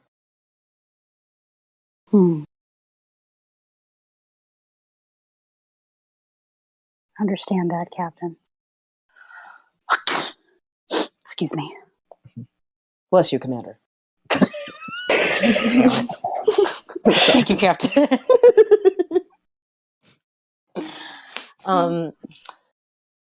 So, as you guys are talking, I'm going to spend a couple threats. Oh. And I think that 3 you gave me just the right for the. Oh. I knew it, you Don't try guys. to make it sound like it's Totally our worth fault. it. You would have had 3 momentum to spend whether or not we had given you those. But it makes me It's feel like our a soup.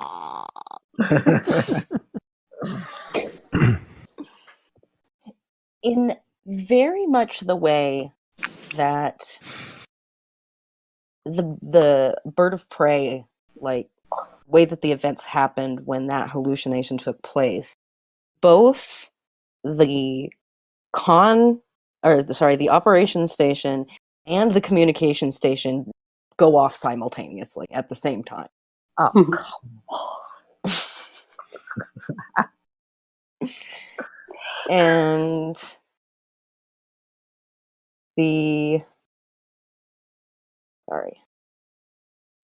just turn this on.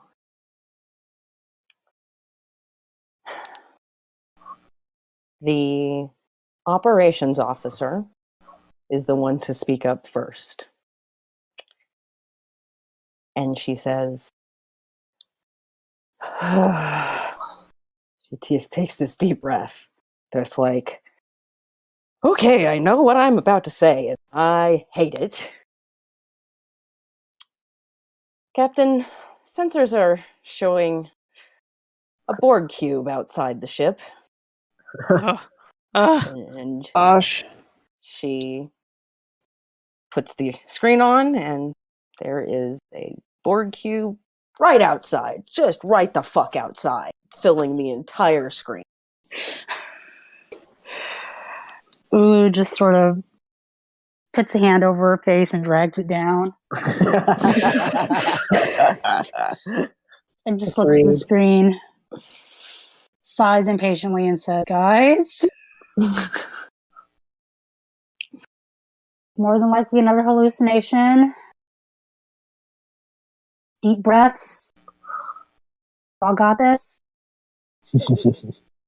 Captain's here. We got this. Just don't let it get to you. Or try. That's about all the best you can do is try." Good advice, Commander. The communications officer behind them goes, "They are hailing us." And the captain goes, "What if we don't answer the hail? What happens?" Orc will be offended. Bitch, pick up! And the crew falls silent. The ridge crew falls silent, and the communication station is going. Beep, beep, beep, beep. Screening her calls. We don't pick up, maybe they won't know we're here. Be very quiet. But after about 30 seconds of that, the screen comes on. Nice.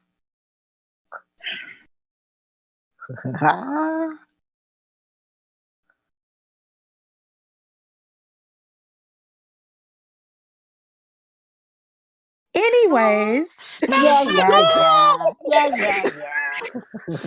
Anyways, deep breaths, everyone. Hallucination. Again. And as you are saying that, because the Borg operate very differently than Klingons or Cardassians, Romulans that might shoot at your ship,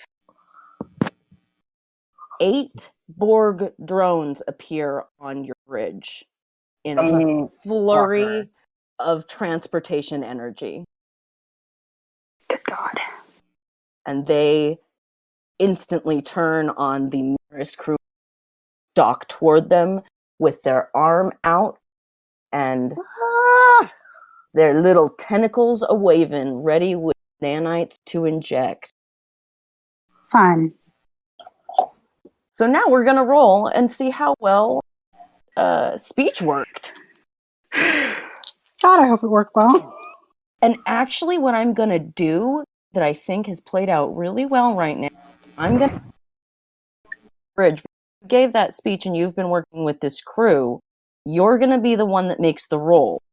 And I'm going to have Sun assist you. Nice. Okay.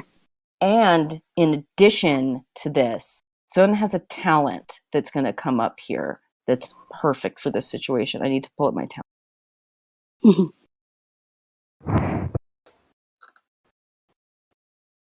Why didn't I have them open?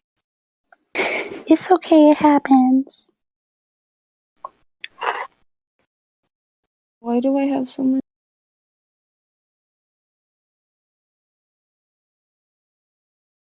Do.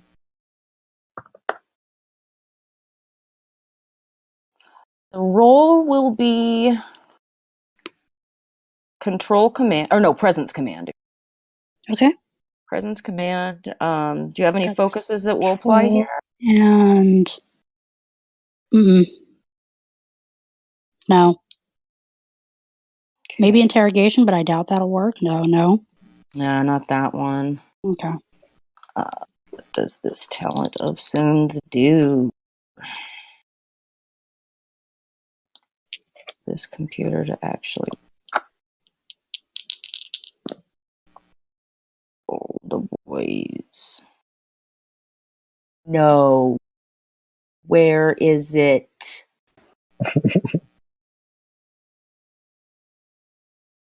Fuck it, I'm just gonna look in my book. Okay. I have this file that is supposed to have all of the talent PCs, but it's missing. Missing the one you need. Yeah, it's missing the one that I need. Of course. That's how it goes. Even our talents in here. Oh, now I feel like a D&D DM. Looking through the books. Yeah, you don't usually have to turn to the books. Thank you. This is the elevator music anytime there's a pause now.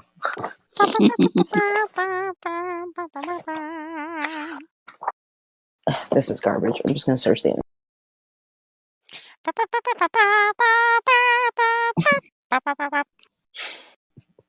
That's my favorite part of the song.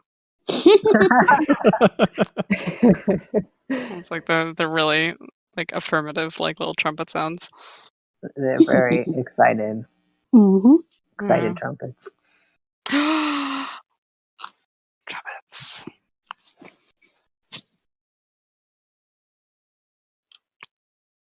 I'm so mad right now. I'm sorry. I apologize for not prepared for You're fine. You're human.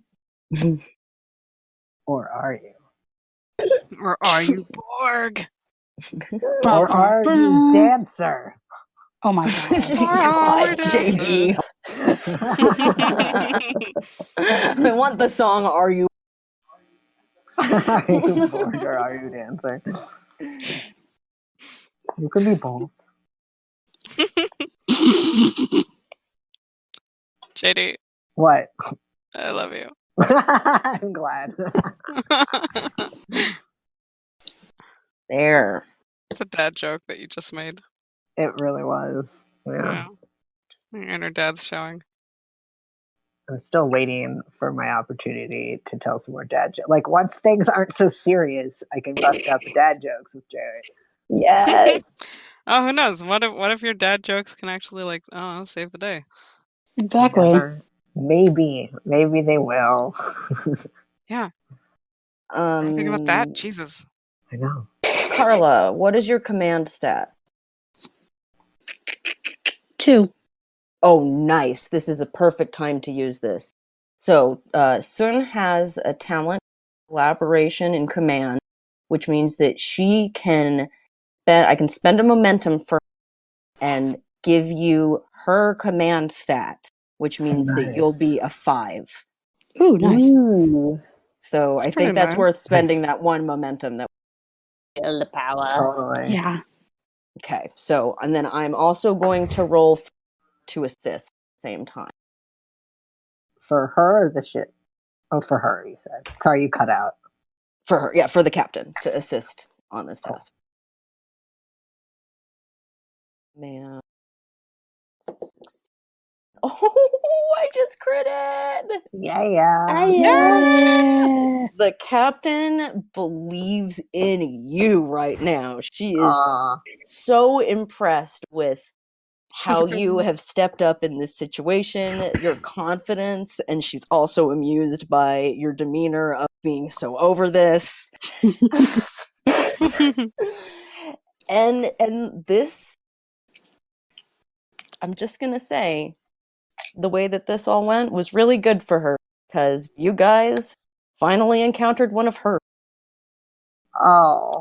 So this was a tough moment for her, and your abilities are very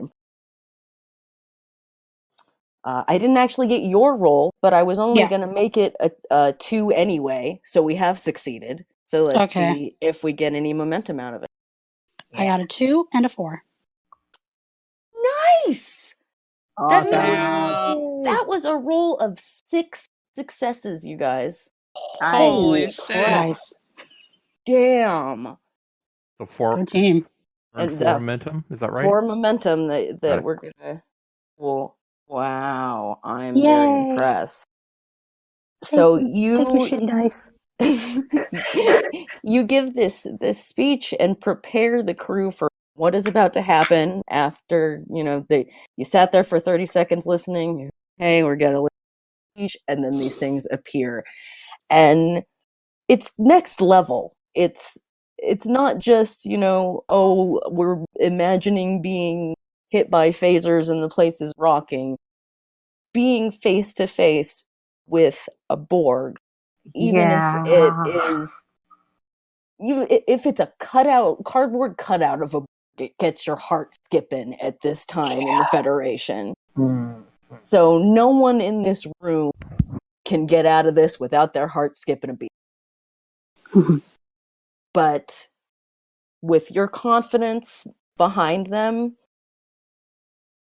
everyone steels themselves.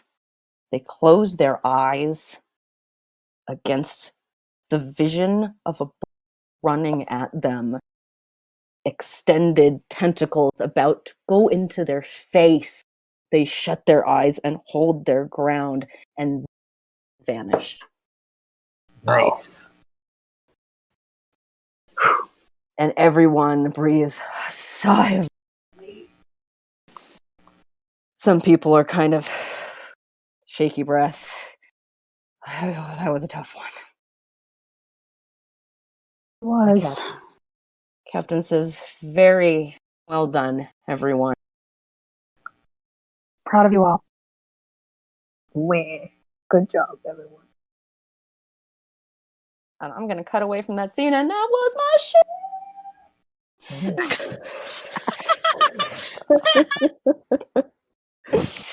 Love how that happened. Everybody done good. Yay. Yay. Now that we've had a feel-good moment. Oh. There's still a lot of threat in that cup. Let's head back to the med bay. Oh. What? We are now at 30 minutes to the inoculation being finished. Been in the med bay for 2.5 hours.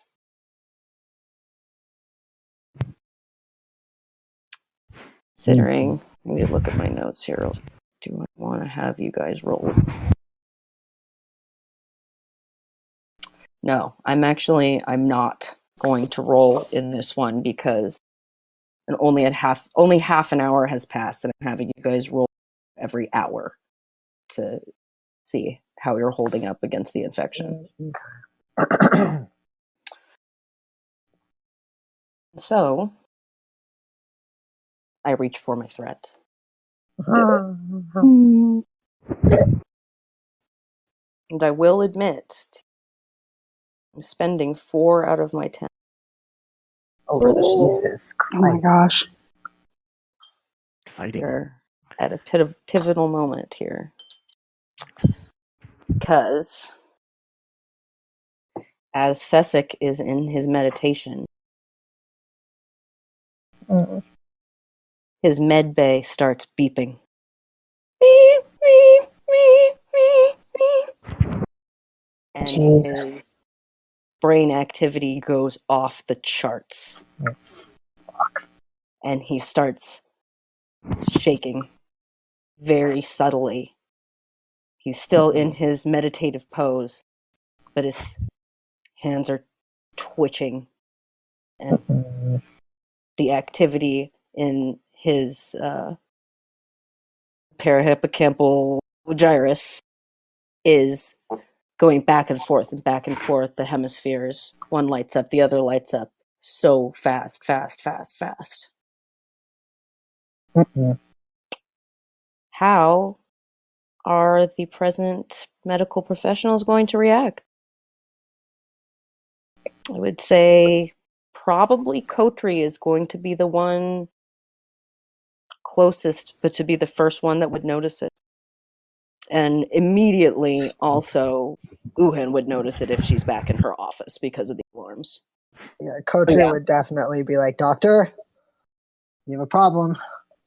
And rush over. And I guess do a scan to see what's going on. That'd probably be the first thing. So as you rush over and Sesek is shivering, he suddenly says, "Stop! Do not come any closer." Kotri stops. "I must endure. Do not come any closer."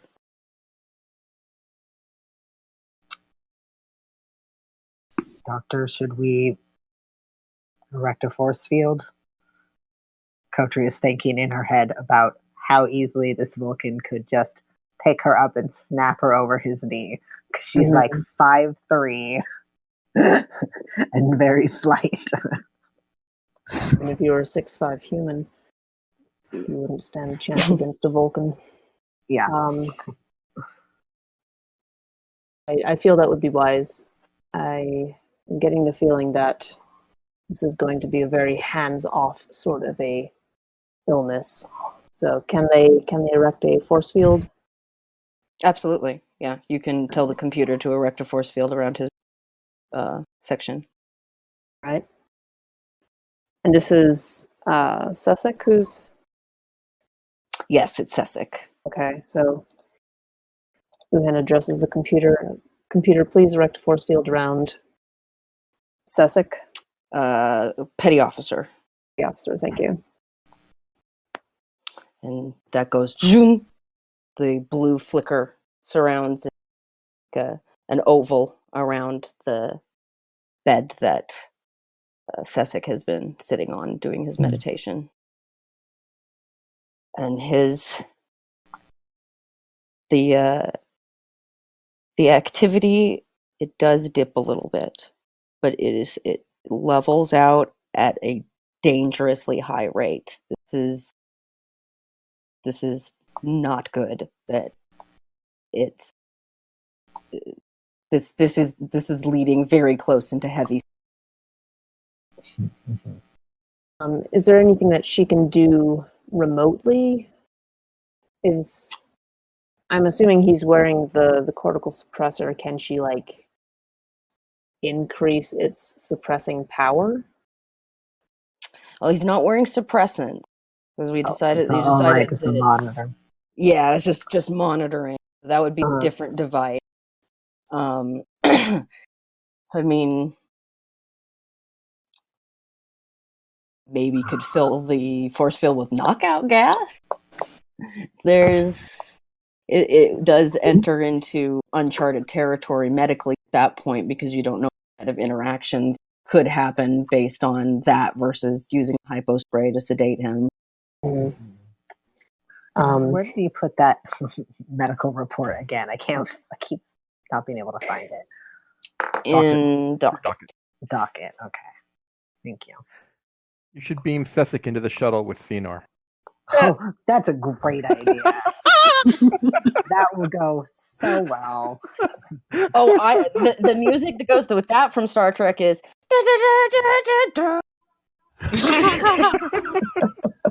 Yes. Do we have that one? That's like my favorite TOS music. Oh, it's so good. It's like 10 notes in a whole song. Yeah, it's so good.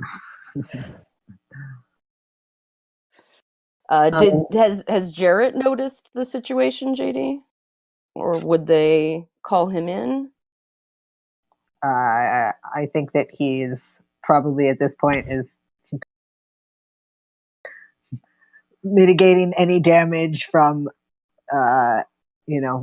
Corin being scared potentially of the Anar or the Enar who like came rushing at them. So he's probably been talking to Corin, being like, "It's okay. He was sick, but he's getting help." Yada yada. Yeah, and then as Don't you're worry. Saying this from the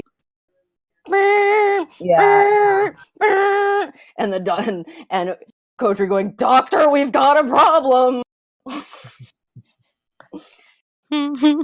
So I think that until he was summoned, he would stay there and stay out of the way because, as far as he knows, this is a medical emergency, not something that he can do anything about. Right. At the moment.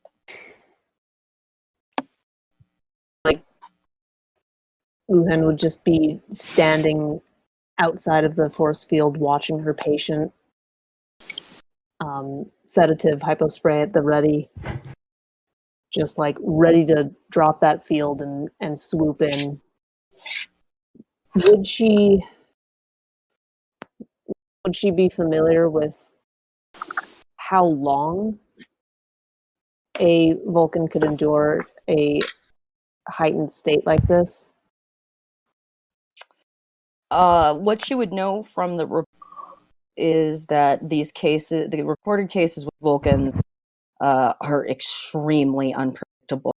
Much like what you've just witnessed, he's been under a seemingly really excellent control of his emotions through meditation, but out of nowhere, this spike to seizurous heights came almost out of nowhere.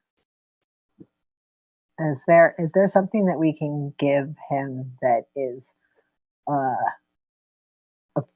physical sedative rather than a mental sedative?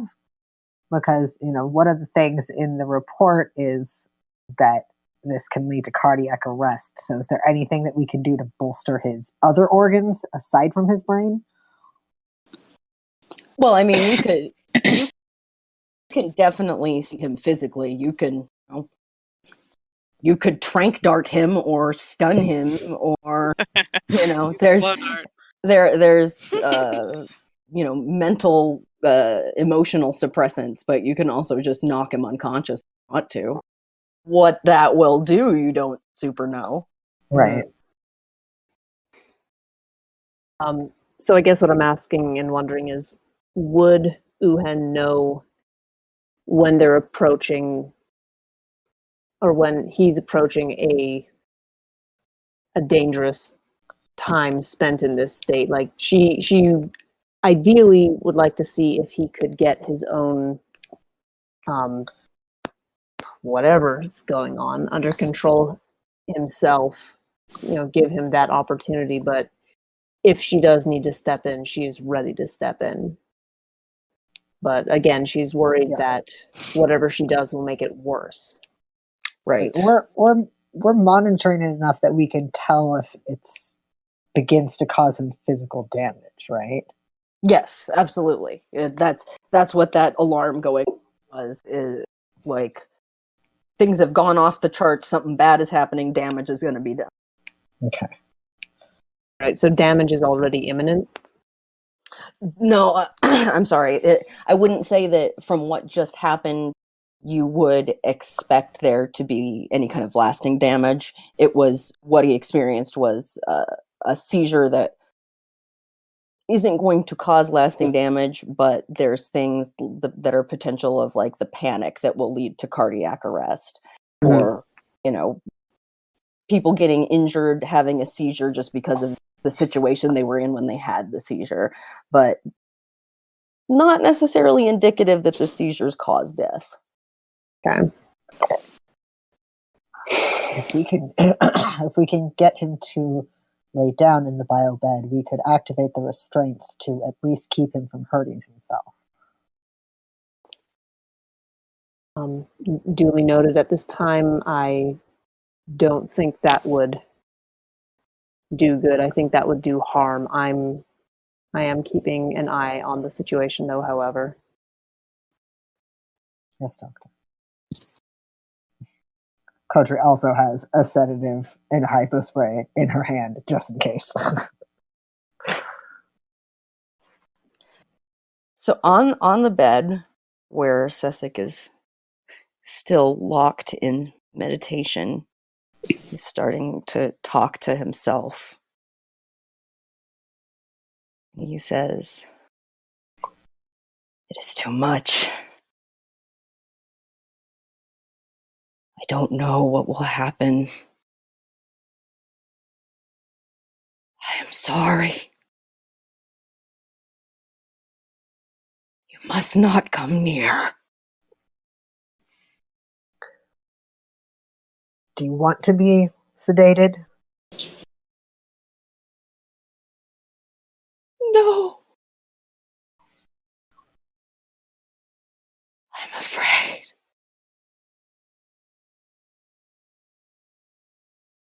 afraid. Kotri in this moment is like, oh, this is why we have Emma. Because she does not know what to say to that.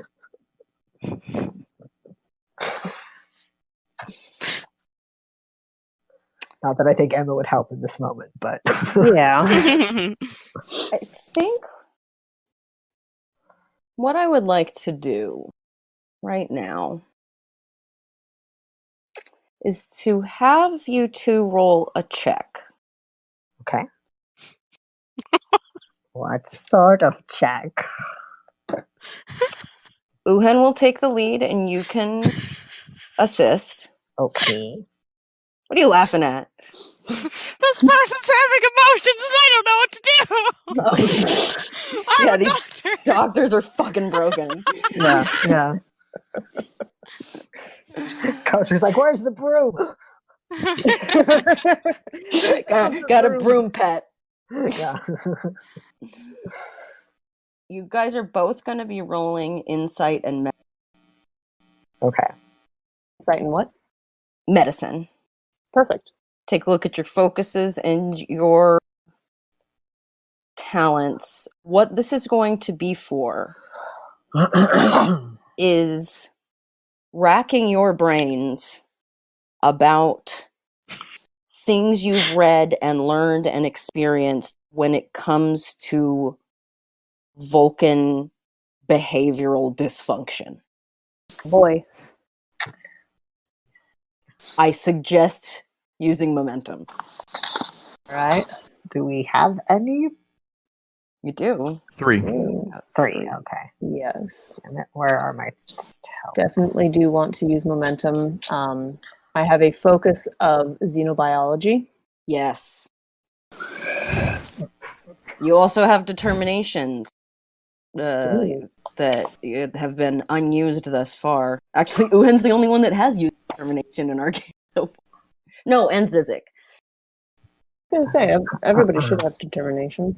Everybody has it, but you and Zizik are the only ones who actually... Actually, what? Sorry. that have actually used the values, like spent the determination. Yes. What? Um, Let's see. What is the difficulty going to be on this? It's going to be a 2. Okay. Not too bad.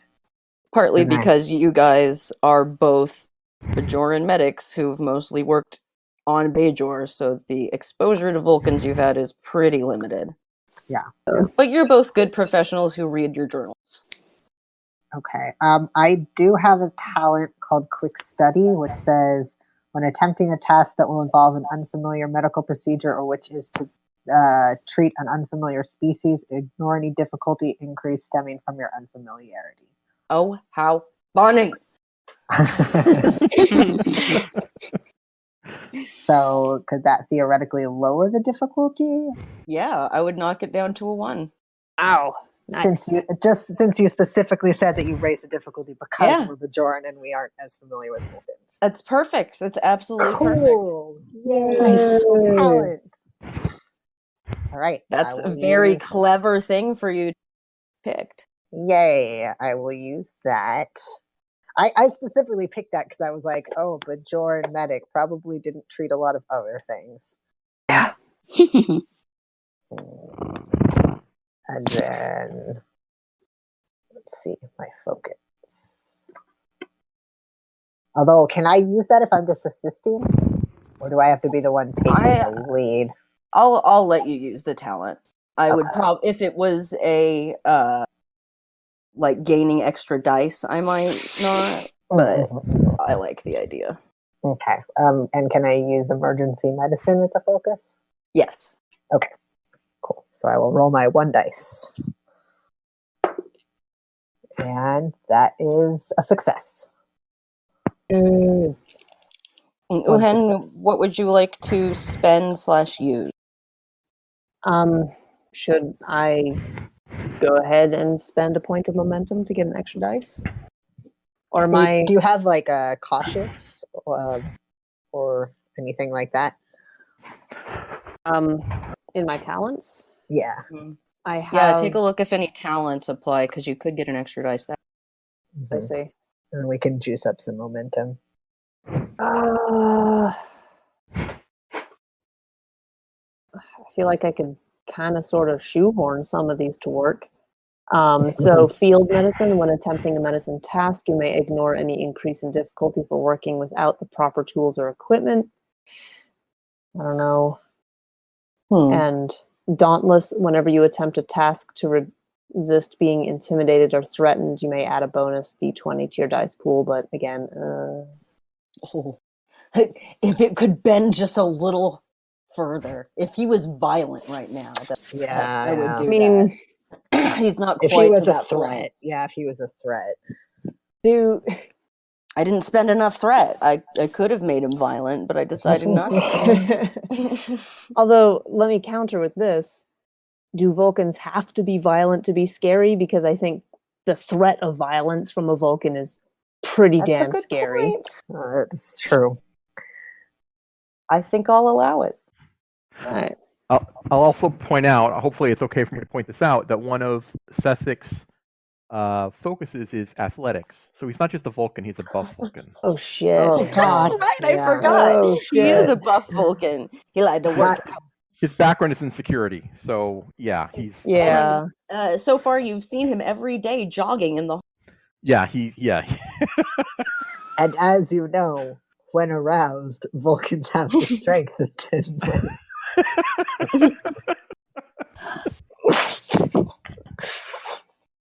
Anyway, sorry. That's a risk we're gonna have to take. All right. So, what am I doing and how am I doing it? So you got your 2. Did that one say gives you an extra dice?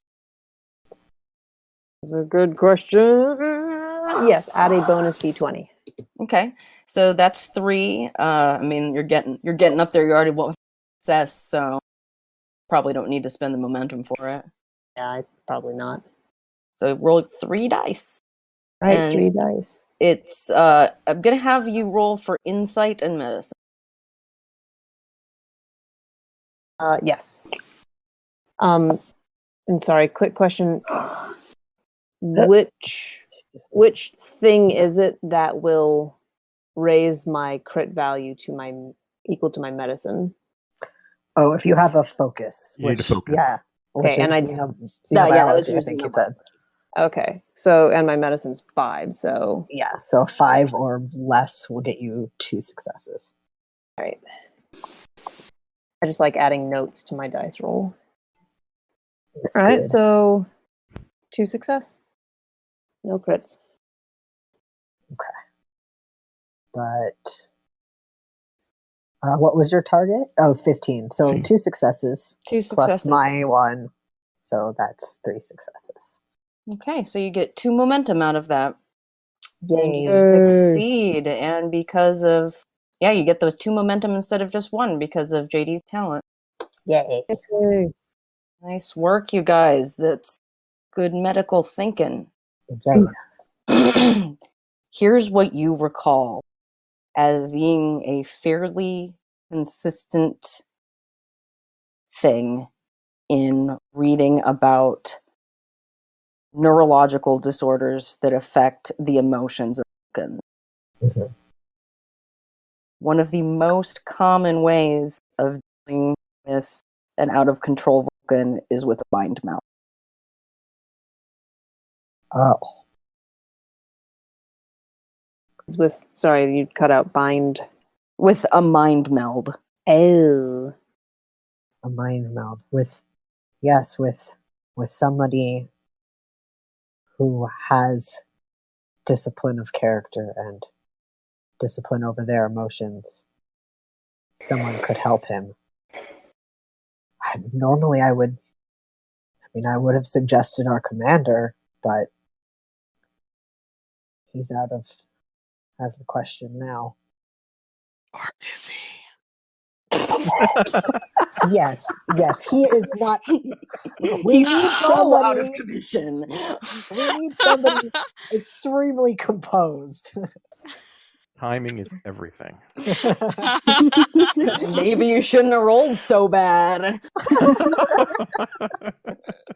It's not like it's my fault.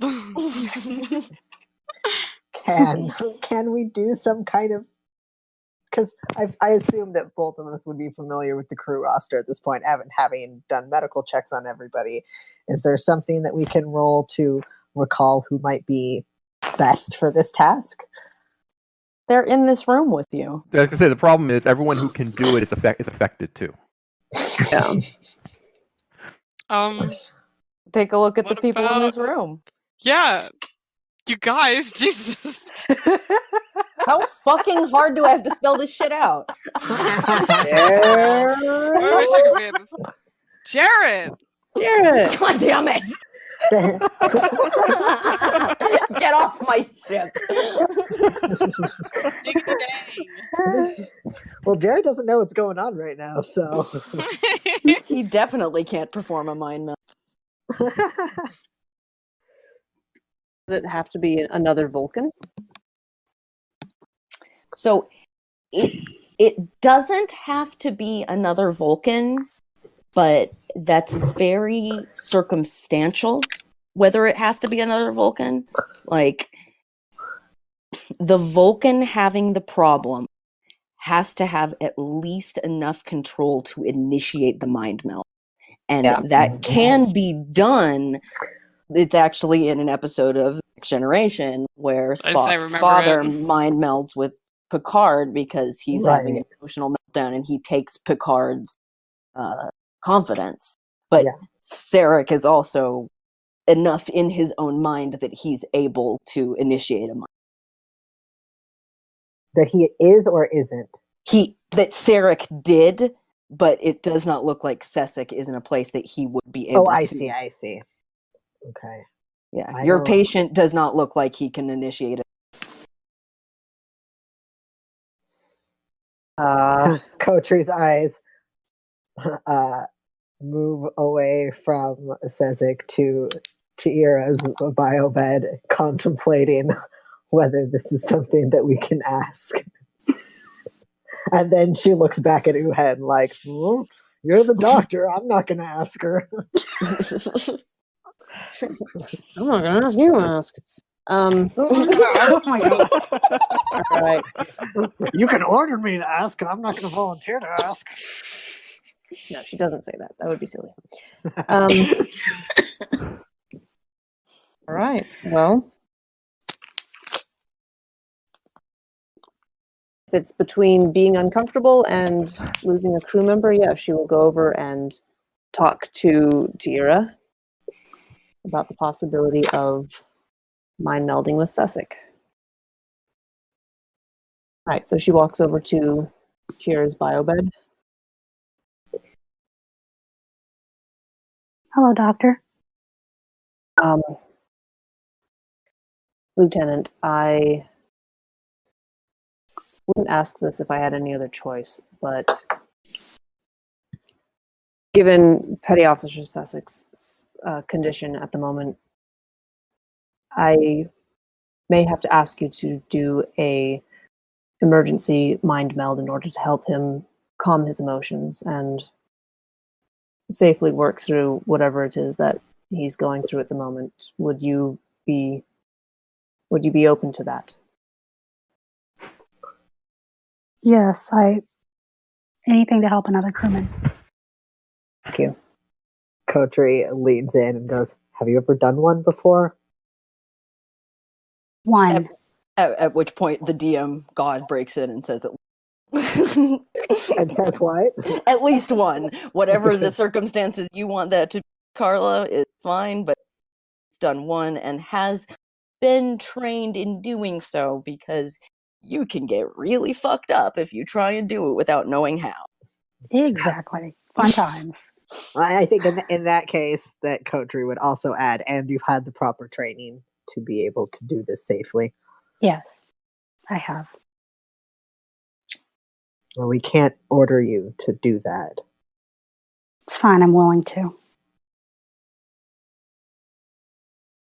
All right. So Uhen will gesture for T'ira to follow her to Sussex medical bed, and they will be on standby. So again, is he? Yeah. What are Still his holding hands those doing? hypo sprays, just in case. So you've got a force field between you and Sessek is sitting on his bio bed, still with his eyes closed in meditation, but sweat is dripping from his forehead down his face, and he looks pale. He has a very coppery skin, but he looks sallow right now, and he's visibly trembling. Okay. Uhen would like to attempt to speak to Sussex first.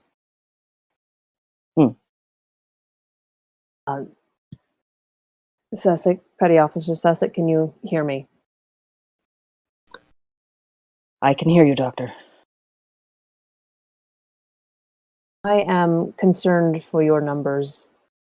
If your body continues to stay stressed like this, you may experience worse seizures, a heart attack, other organ damage, brain damage. I'm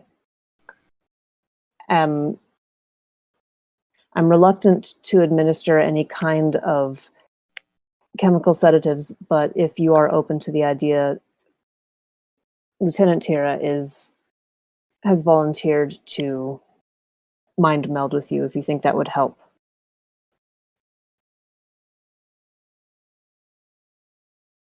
Lieutenant T'ira. Yes. One other Vulcan. Yes. Correct.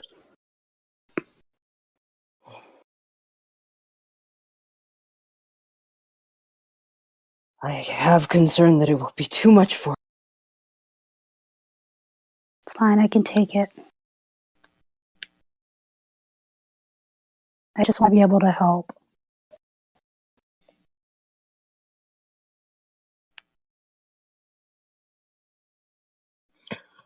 Lieutenant T'ira has shown remarkable restraint and control in her own battle with this situation. I believe that she is strong enough to help you. I would like to be restrained. Can do that for you. If you lay down, we will activate the restraints. I will try. Beep boop, beep boop, beep boop. So very stiffly, like it's a struggle to will his body to obey him. He kind of uncurls from meditative position. He keeps his eyes closed, like he couldn't stand to open them.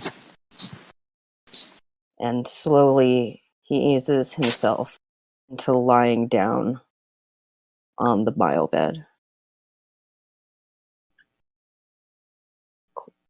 Activate the Mm-hmm. restraints. Activating the restraints. Even modern bio restraints can't handle a Vulcan? And normally, yes, I would say because he is got the athletics focus, I think it's worthy of at least a skill roll or some kind of Wow. check. Out of his mind. If he was any other race, or if he wasn't really, focused on strength, then I would say yes. That's you're fair. That's why he wanted to be restrained. I'm too strong for you. Well, I think that also what Kotri will suggest, if Uhen doesn't already suggest it, is once T'ira approaches him, they should put the force field back up. Might think about Emma in this situation too. That's true. Emma could be inside the force field with them. Okay. she might be able to be there with the hypo spray in her hand. Very good point. Forget Emma's basically a humanoid robotic extension. Okay. Yeah, she's like an orderly, really. Very expendable orderly. Yes. Come at me. All right. So Sussex is restrained. They will drop the force field in order for T'ira to approach, give Emma the hypo spray, and raise the force field once again. Emma stands dutifully by the side of the bed opposite of T'ira, and Sussex is lying with his brow trembling faintly. And T'ira, you can feel the turmoil of emotions, just tumultuous and all over the place. Every negative emotion that you could think of, guilt and sadness and anger and regret. Like every grain of emotion that he ever picked up and pushed down is being poured out.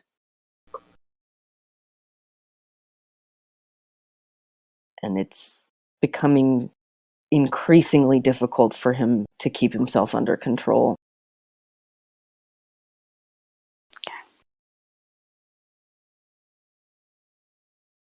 Says breathe. Breathe with me. His breath is very shaky. She sighs and says, okay, about to initiate this mind meld. And don't worry about me. I've got this. I will be fine. And she places her fingers on his forehead and is just smacked with the blunt of emotion. My mind to your mind, my thoughts to your thoughts. Thank you, Jack. And any other mantra, really. What I found is interesting about the mind meld is that there's no real canon about exactly what to say. Also, I learned the best thing about it to me is that it was come up with on the fly as a substitution for actual hypnotism, because in the time period they were like, we can't put hypnotism on TV, it'll hypnotize everyone. So literally in the first mind meld episode, McCoy's like, what if we did hypnotism? Nah. Oh, what about a mind meld? Spock's like, a mind meld is not hypnotism, Doctor. Looks at the camera. Audience, you will not be hypnotized. Do not be afraid of the mind meld. Oh my gosh. Oh my gosh. That's amazing. Beautiful. JD, you muted yourself. So they hypnotized the audience into believing they couldn't be hypnotized. Yes. Wow. What a mind fuck. So a mind meld. Oh God. Just working on my dad jokes.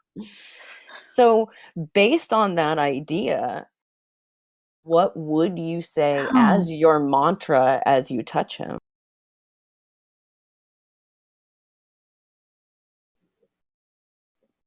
Oh no.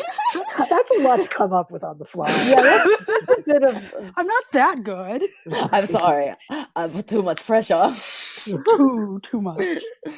You start to speak in quiet words, channeling the telepathic energy through your touch and reaching out for this mind that is tumbling through a painful existence. And the wave of emotion that you feel, like like a backdraft of a fire, like Mhm. an explosion of heat and pain that could sear you apart. Fun. And as you attempt to soothe that fire, push it back, and impress your control, there are memories called up again, memories, every age, constantly, every emotion that sparked, pushed down, held on to that, bringing it up now, childhood, teenagehood, adulthood, every uncomfortable moment, every moment of irritation, pushed back, flickering back up. And I want you to roll to see how your mind meld goes. Okay. Take the momentum. Yeah. Yeah. How much momentum do we have? 5. Oh, okay. Yeah, I would let you, depending on what the difficulty is. What's the difficulty, GM? Okay. I'm going to make it a difficult. You cut out. Yeah, you cut out. Okay. I'm going to make it 3. Okay. Okay. And it's going to be. Okay, there's 3 things I'll let you pick from your attributes because I think they're all relevant. Oh, the other thing I want to remember is as an extra for T'ira, a few characters have extra talent, and she's going to have Mind Meld as a talent. And I will get that and put it in the chat.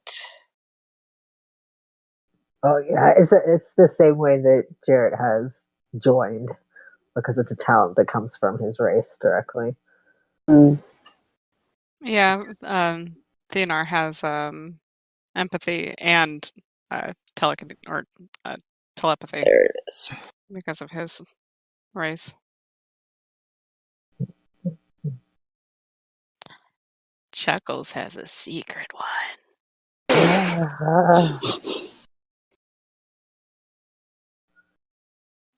I look forward to it making its appearance.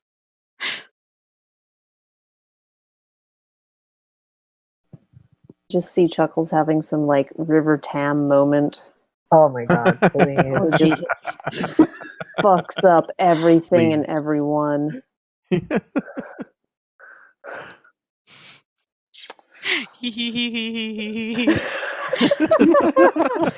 do this to me.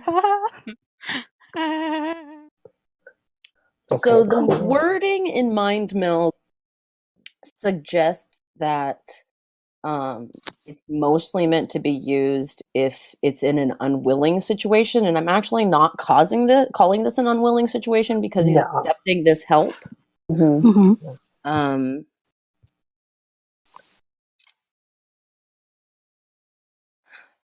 But the momentum spend could still be yes, it can. Let's do the roll. Okay. What I'll say that you can do, because this isn't an information situation. Mm-hmm. What I'll say in this case is that if you roll a complication, I'll let you negate it by using this. Okay. By spending momentum, you mean? Or what? Oh yeah. Let's do it because it does want you to spend momentum. So yeah, if you get if you do this roll and you get a complication, you can spend momentum to negate it. Okay. And which attributes? Which ones am I rolling? You can pick of 4. You can pick control, presence, insight, or reason. I think all of those are applicable. And science will be the discipline. Okay, so that's 17. Nice. Very nice. No, come back here. And you rolled 3 dice, right? Yes. We spent one to get you an extra dice. Yeah. Yes. Good. Okay, I got a 2, an 11, and is that a 6? And a 6. Hey, Nice. So that's. And do you 3 have any successes? focuses that would apply in this? Oh, yeah, okay, let's focus. Botany, emergency medicine, history, cultural studies. No. You know what? You have emergency medicine? Yeah. I'll call it Yeah. emergency medicine for sure. Okay, cool. Definitely. So that means you got 4 successes out of it. Yay. Nice. Very good. Very nice, good. nice. Okay, so here is what happens during your mind melt with What was Sessek. difficulty 3? That Yes. roll? Okay, so Mhm. she got one back. Okay, gotcha. Yay. Happy dance. You offer your strength and your experience and understanding, because it's not like this is unfamiliar territory for you. You have spent your life creating a balance with what one might think is Vulcan demons. You have learned a way to live, and you extend that through yourself and into Sessek's mind. But you also, at the same time, have to experience it coming back. Not only are you offering your strength, you do have to take on the weight of the pain that he is feeling. And shame. Why is there so much shame? Seems like largely the hallucinations of fear, things that are threats. But Sessek, embarrassed, you feel his embarrassment that he's seen like this, that you are seeing into his mind. It's so intimate for you to feel all of these things, to know the regrets, to see the memories. And as you wade through all of this, you find yourself in a memory. And you're seeing through Sessek's eyes. You're looking out on a field of green, dotted with red, like a sky, a green night sky with red little stars. You're walking down a dirt road. You remember so much about what it was like to be him. He's from a farming planet, and there's no other Vulcans at his school. He's young, maybe 3rd grade. He walks to school because even in the Star Trek universe, there's little pockets, normal life that harkens back to something peaceful. And it feels like a good memory at first. He liked it here. You can remember it's his parents, but it feels like your parents. Remember parents that raised you here, gave you a good childhood and a good life. But as you get closer to school, there's a sense of dread settling in. And you're young, haven't fully developed all of those skills yet. You're still working on fighting back all of those feelings. It's not that you're not a good Vulcan. Just that's what happens as you're growing to learn. But as you approach mistakes that came from not being the best Vulcan. And as you approach the school, there's a boy, a human boy, waiting for you. It's Gary. Gary Kirkland. He's in your grade. He's an oversized human boy with a bad attitude. And he's waiting for you. And you don't want to even look at him. Just want to walk past, but you can't because this is what's happening. And so you approach him and he sneers at you. He says, "Happy Monday, little Vulcan. Where are my strawberries?" And you feel so much anger well up. Furious and humiliated. But Sessic takes his bag off his back and he reaches into it and pulls out a large container of beautiful strawberries. Perfect. Stolen out of the family store.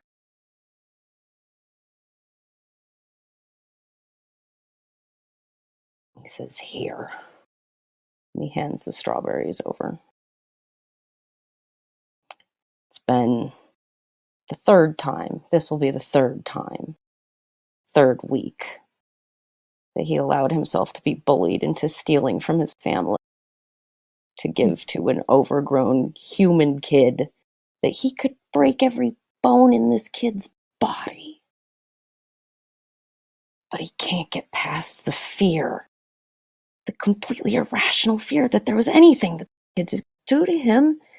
He knows he should just go to the teacher and tell them he's being bullied, but he's already gone down this path, and then his father find out that he's stealing strawberries.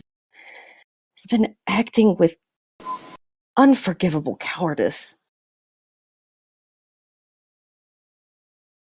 Gary pats him on the head and says, "See you next Monday."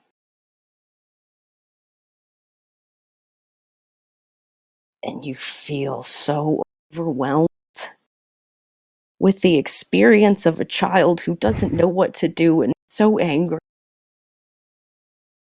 and lost and ashamed.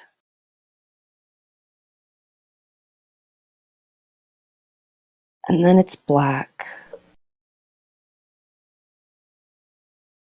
You're in a sea for a moment, blackness and nothingness. Almost like an exhaustion of feeling so much. Then some light comes into focus. Soft light, candlelight.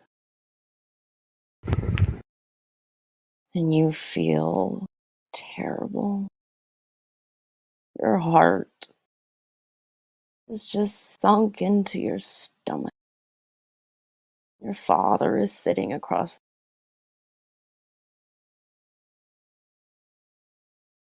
He caught you getting strawberries, take to school to give to your bully.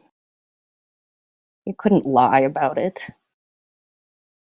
So you had to explain how you gave in to completely irrational fear.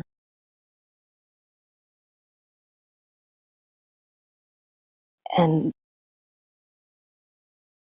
maybe Vulcans don't feel emotion. You could swear there was disappointment on your father's face. And that was the worst feeling of all, was knowing that you had let him down, that you had failed at the training that you had gone through. You weren't keeping up with making logical choices. But your father says, when you're young, there are times when those feelings can get the better of you. But I hope that you see how dangerous giving in to emotion is. You made completely illogical decisions, and I can tell you this will haunt you, son. And it goes black again. And you wake up out of the memories. And Sessek is lying on the table. And he seems asleep. His face is peaceful. His brainwaves look good. You feel shaken.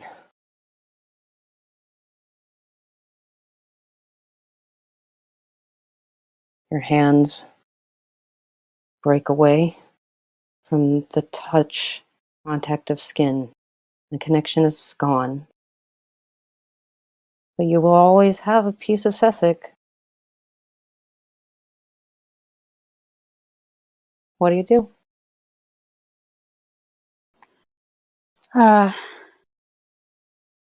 Sniffles a little bit and tries to hold back some tears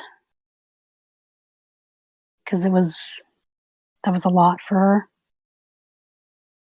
her. Just looks at Sessek for a couple of seconds and sighs and says, "It wasn't your fault, kid. You were just a kid. Perfectly okay. But you should have told someone. But it's not your fault."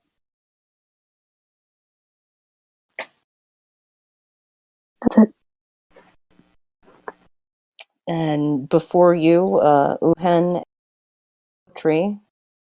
you watch. It takes a number of minutes, and you see the struggle taking place on the faces of Vulcan. But the readouts from the monitor start to even out even more. You watch his body relax into the table where he was trembling. And he looks peaceful. And then T'ira opens her eyes, says a few kind words.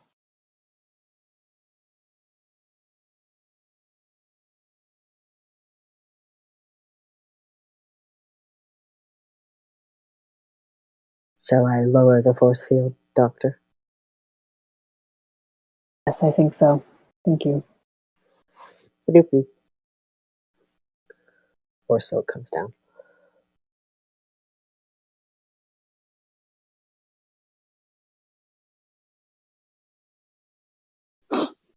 You should probably go lay down again, Lieutenant. Yes, I believe I shall. She toddles over to her bio bed and lies down. And Kotri would scan her, I guess, at that point. That makes a lot of sense. Do you want to? Well, you get the Sussex, so you can see that he's actually doing really well. Because you've got the monitors on, you don't necessarily need to do like a tricorder scan. You can just take a look at the readouts and do kind of a diagnostic glance. Right. And T'ira is going to have a roll. Okay. I'll be monitoring her while she rolls. There you go. Roll me control and science. Okay, that's 16. With a difficulty of one. Okay. So like you said 4 for a second, and I'm all like, Oh no, that's too mean. Do you want to take a dice? An extra dice? A momentum would probably be a good spend right now. Yeah. Okay, I'd say go for it. Okay, I got a 7. Good. A 1. Nice. And a 14. What was your target? My target was 16. That's 5 successes. Holy shit. Damn, T'ira. T'ira freaking did this mind meld, said those words, dropped the mic, and went back to her bio bed. T'ira is going to take a nap. I feel like Kotri's looking at this readout being like, she doesn't even look like she just did a mind meld. She's doing great. She almost looks like she might be doing better than before the mind meld, which seems to make almost no sense. Kotri is very confused, and she kind of like ushers Uhen over to look at the readouts too. Yeah, she'll come over, take a look, and be thoroughly impressed. Side note, because Uhen has self-control and decorum, she was just standing there watching this, completely stone-faced the entire time, but she's about as close to giddy as she can manage, because just very cool getting to see, other species do things specific to their species, and just very, very cool. But that seems rude to be like, wow, amazing, fascinating, yes, science. It's okay. Everybody golf claps everybody in the med bay claps very quietly. And then they all go back to nursing their headaches. Like, Meanwhile, Kotri and Uhen are like, can we examine her brain closer? You guys are the worst doctors ever. well, How many momentum just got generated? 4, that was a difficulty 1. So yeah, if you got 5 successes, 4 momentum. Nice. Okay. Yay. That, you know what? Let's see. Does that max us out? Oh, it easily maxes us out. So you have some momentum floating around. yeah. It can't go anywhere. Would you guys like to ask me some questions about what just happened, since you seem fascinated by what's going on with T'ira and what might have caused that? Yes, and especially because I have the studious attribute talent, which allows me to get a 2 for 1. Nice. So we're at a total of 8. So there's 2 that if we don't spend, we lose. There you go. So you can ask 3 questions. Yeah. Are we allowed to confer with one another about what Oh yeah, questions? totally. Yes. I think Yeah. I think Uhen would like to know if the mind meld helped both ways. If this is a case of not just one person propping up the other, but the other being able to return the favor. Yeah, I definitely want to look at that deeper because, even in Kotri's limited knowledge, she would know that if you are helping an unstable Vulcan, usually that makes you less stable. Okay. So that- if we can that- go deeper at that, like look at the brain waves during that event, like replay those or something.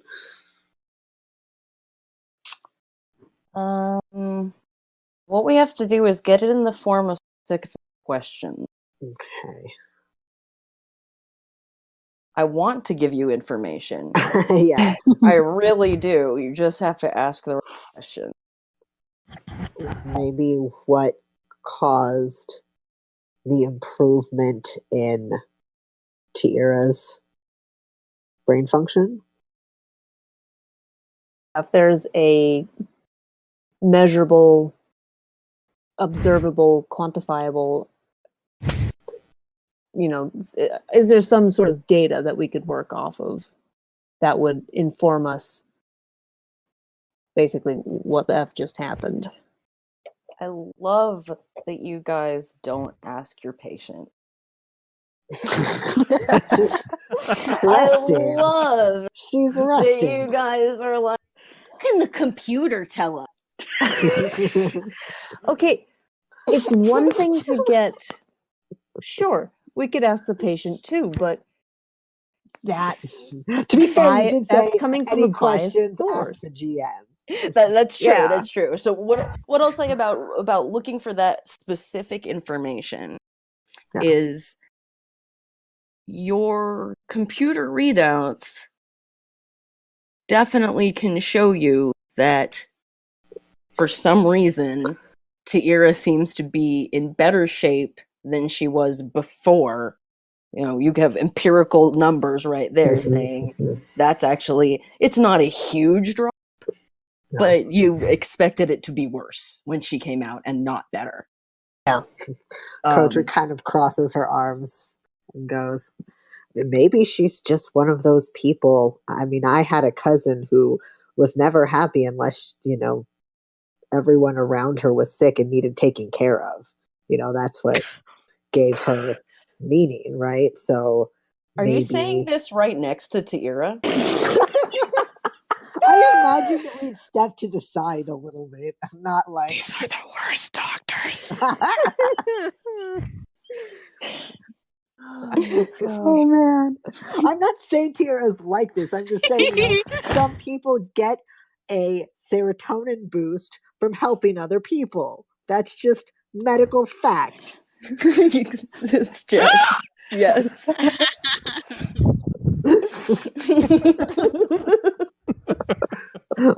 Sorry. I don't know. You can't measure it. It doesn't exist. It's valuable having both kinds of data, empirical evidence and self-reporting. Exactly. We're just going to look at the computer and see what we can get from that first, and then we'll talk to the patient to see if things make sense.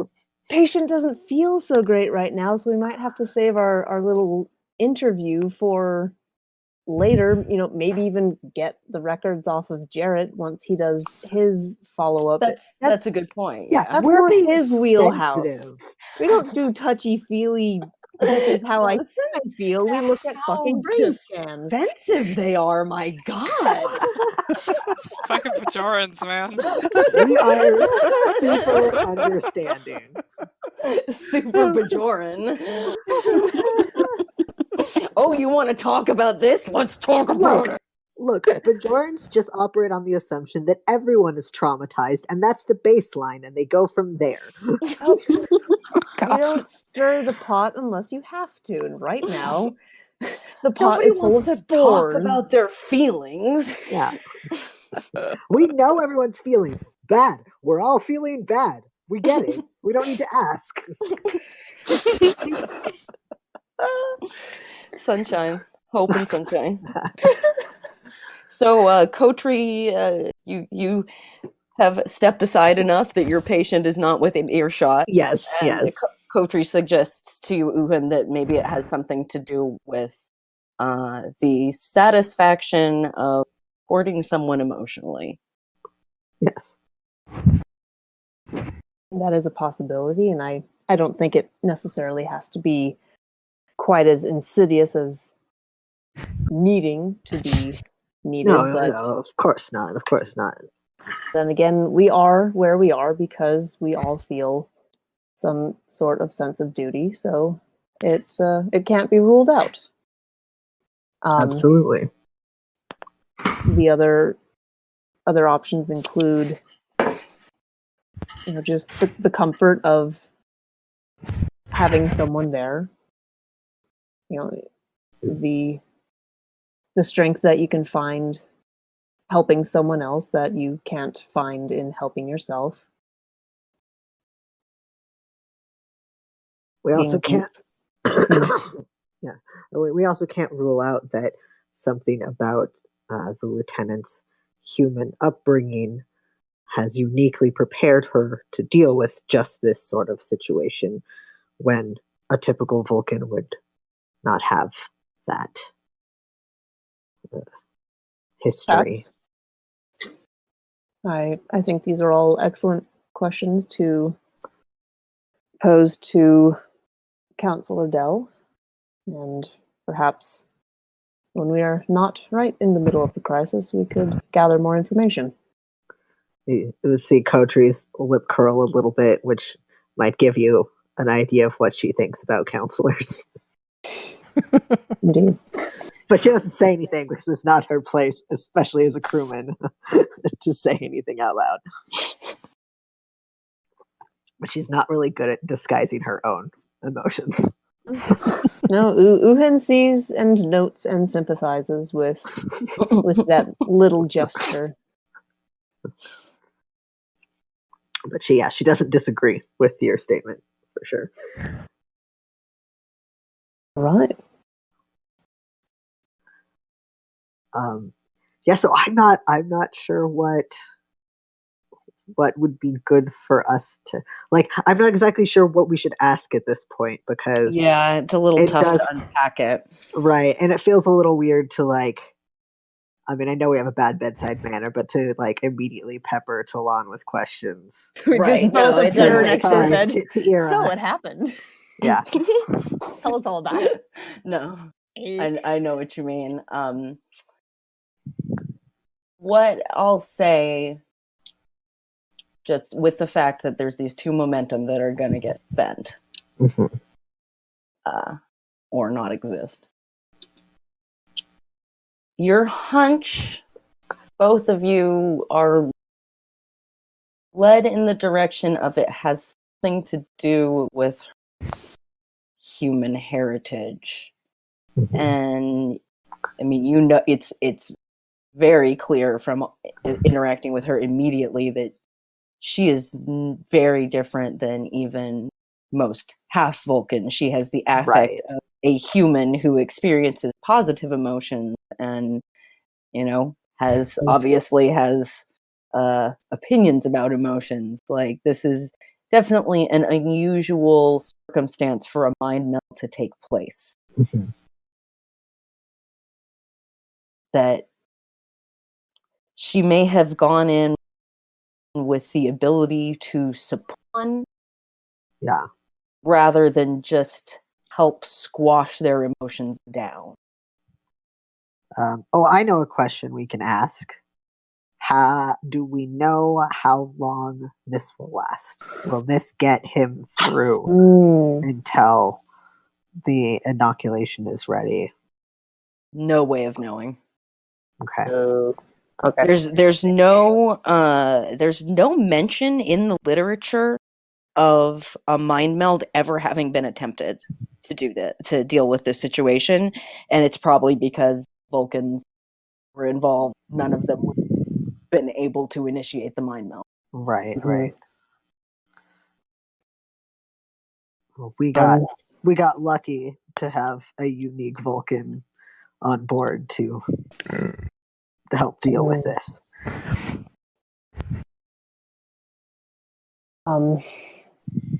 For our last question, would we be able to ask about the progression of the infection in general? I don't know, because I'm having a hard time coming up with any other questions to ask. Sure. Sorry, can you say that again? I missed the second half of your sentence. Sorry, where didn't you hear? The general quality of something. The general, just general questions about the infection, rather than asking The fungus thing Yeah. itself. Oh yeah. If you want to just spend this on thing not related to Sessek, I'm fine with that.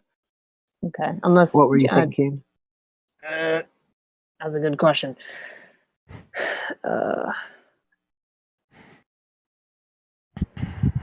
Oh, never mind. I got nothing. Sorry. I thought No maybe worries. So it's you still all just guys- like, oh, that worked. Cool. I think I'll call it for tonight a little early because the next scene is going to take a little while probably, and I don't the nails back in my mouth yet. But why not? You always saw the picture of you with them in your mouth anyway. I will. I will That's take a true, picture that's once true. I'm out of the office. The suspense. So good. I thought we Killing would me. finish this storyline tonight, but that was foolish of me, especially because I planned both of those fucking character stories in. Yeah. No. Thank you guys for an amazing game. I am so Yeah. Thank you freaking all. thank you. impressed and proud of you all. Thank you. You're Great. mind melded like a fucking boss. That Man, was that a was good job. That was an awesome Yay. roll. And Thanks. Ulu commanded like a boss. Yeah. Theanar collapsed like a boss. Leave my We boy love you, alone, okay? Fiona. He's your Poor baby's commanding having a officer. bad I day. expect more respect. I outrank him. The doctors bedside mannered like bosses. I did a really good job. A+. So good. Yeah. Meh. I don't want it to end. When do we play this? I think the fact that we didn't interrogate T'ira right after that does show that we're getting better. A little bit of sensitivity. A little bit. Proud of you. Wee. What was it like in there? What can you tell Smelled us? like strawberries. Yes, it smelled like strawberry. Oh. Oh. Fucking Gary. Sorry, that was really sad. That motherfucking Costco off-brand motherfucker. Gary Kirkland. Gary Kirkland. It actually had another name for him. Oh my god. Kirkland just came to my tongue. Beautiful. Sad you baby said, Vulcan. you said Gary, and my brain was like, pull out your Charmander and fight me. It was Gary here with his Pokemon battle again. Yeah. And I'm sorry, that was probably wrong. I don't remember which starter he officially chose. He God. Squirtle? okay. Is it Squirtle? No, I don't here's know. the thing. Gary canonically in the anime did not have a starter. He had an EV. Oh, okay. Yeah, because his Eevee would evolve to whatever was the Jolteon. opposite. Yeah. Of whatever you had. Yeah. Also the Jolteon. Oh, in the anime he had Jolteon. But yeah. Oh god, you're talking about back in Red and Green. Yeah. Yeah. You would just choose whatever was strong against whatever you chose. Yeah, that's true. Right. What an asshole. Like a douche. It's the worst scene too, where he's shameless. You pick yours, and he's like, "Oh, if you're gonna pick that, I'm gonna kick its ass." I know. Asshole. Shameless motherfucker. Yeah. I loved him in the anime so much as a kid. It was one of my favorite animes. That's one of your yaoi roots, actually. You know what? I resent you bringing that up. That is one of the deepest secrets, which I only give out when I'm very drunk. Well, Hey man, better than I'm you drunk off of then. endorphins. And also, I love you all the more for this. Oh my god. Wait, you have to give us a quick summary of what Naja and Chuck were doing during this Yes, session. please. They're working in engineering together. Okay. And they are up after the rabbit scene again. They were like in the hydroponics bay, right? The last time we saw them? Yeah, they did hydroponics bay. They scanned the whole bay because they want to make sure that every single plant has been checked. And they took back the infected plants to set up some stuff in the engineering lab, and then they need to go to engineering after they do the engineering lab stuff. Gotcha. We Cool. were bees. Being Worker science. bees. We be doing the sciences and the engineering. We're here with engineering and science. Not just a little out of her depth and annoyed she's working with plants. Chuck is having the time of his life. He's touching green things. Love it. Aw. Even Not though just he's like, just being in here, I'm going to kill one of these things. My presence is going to cause one to die. I know it. also, I feel like Naja would stop Chuck from touching the plants because you don't know how those spores might just go right through his little synthetic skin. Ooh.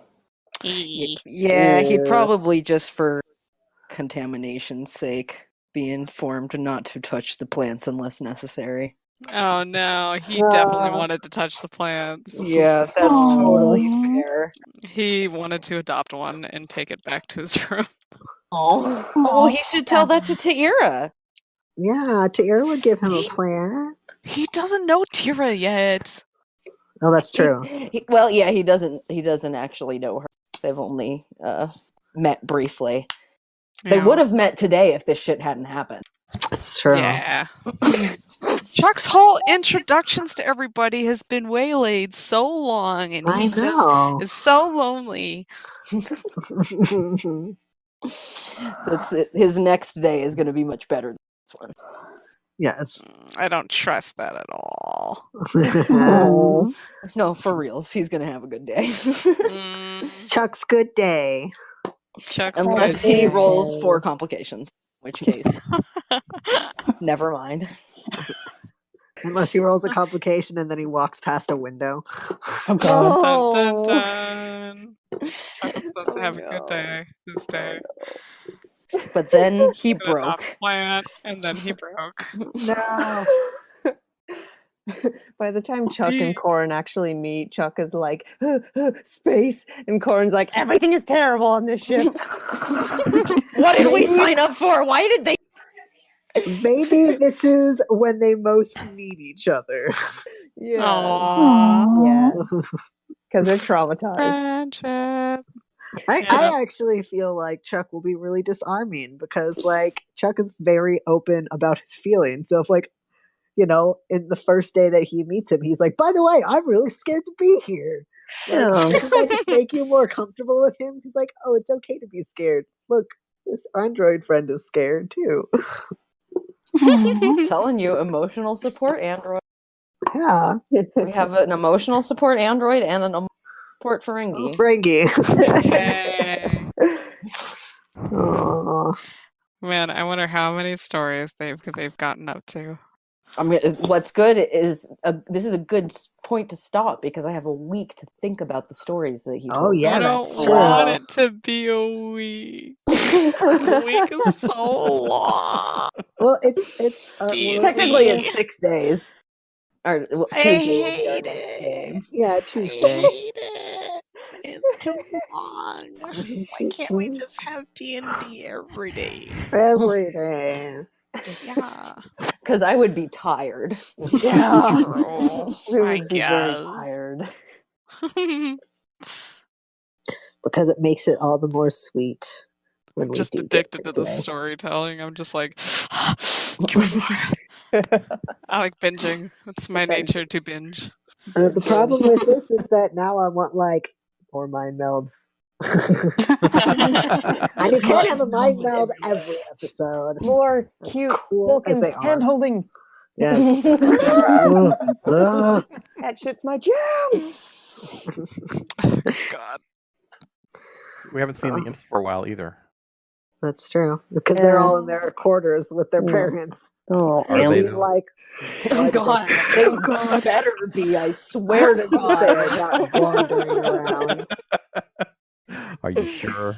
That little human kid, I can see him sneaking out. I think that the scenario that they went through with the lights going out was traumatizing enough that they would be like, you know what, I'm good on this. I'll hang out in my corner until this shit blows over. Yeah. Oh my gosh. I fucking love the ex-girlfriend as a fear. That is so good. That's a Too legit real. fear, yo. No, it Real. totally is. You know what though? Like I feel Yeah. I feel Sorry, like go if ahead. you were ballsy enough, that would be like really cathartic. Like, you know what? I have some shit I need to say to you. That's true. Listen up, hallucination ex-girlfriend. I left without calling because you are an abusive son of a bitch. Let's put that out there right now. And then she disappears and is like, oh damn it. I actually was kind of enjoying that. Bring her back, I'm not done. Apparently, what I should have done is roll for her to see how she reacted to the situation. Yeah. Well, now you know for next time.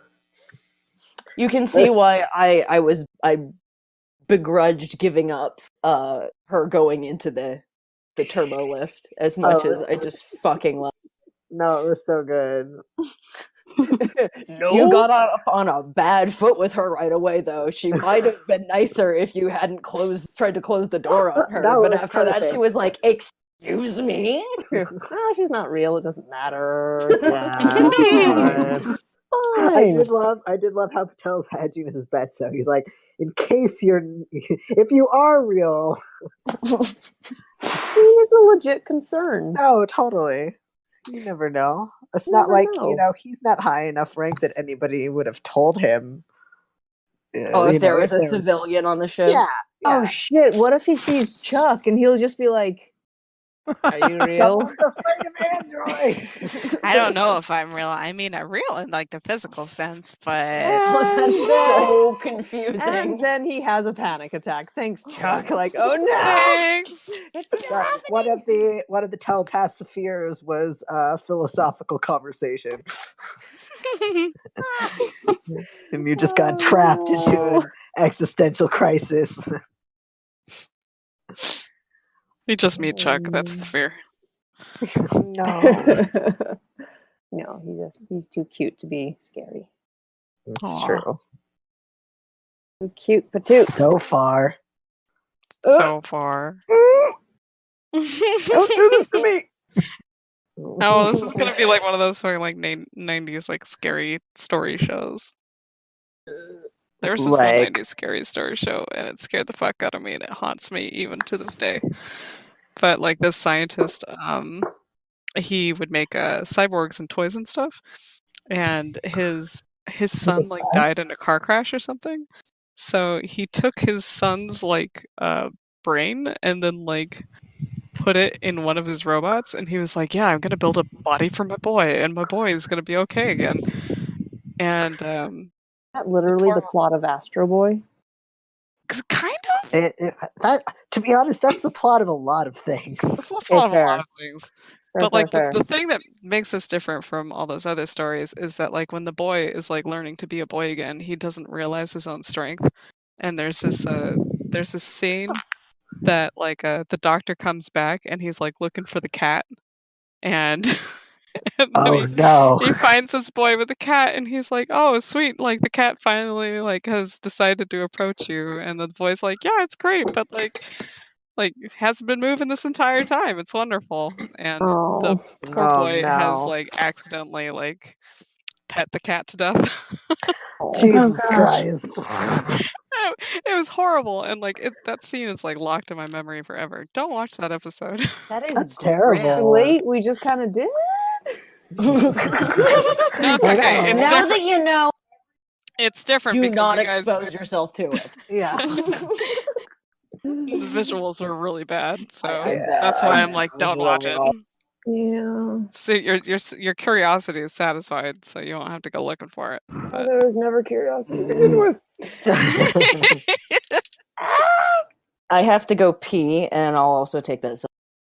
Okay. It's probably a good time to stop the recording if we haven't already. Okay. Good night. Entire week. Meow, meow, meow. You didn't do your sign off.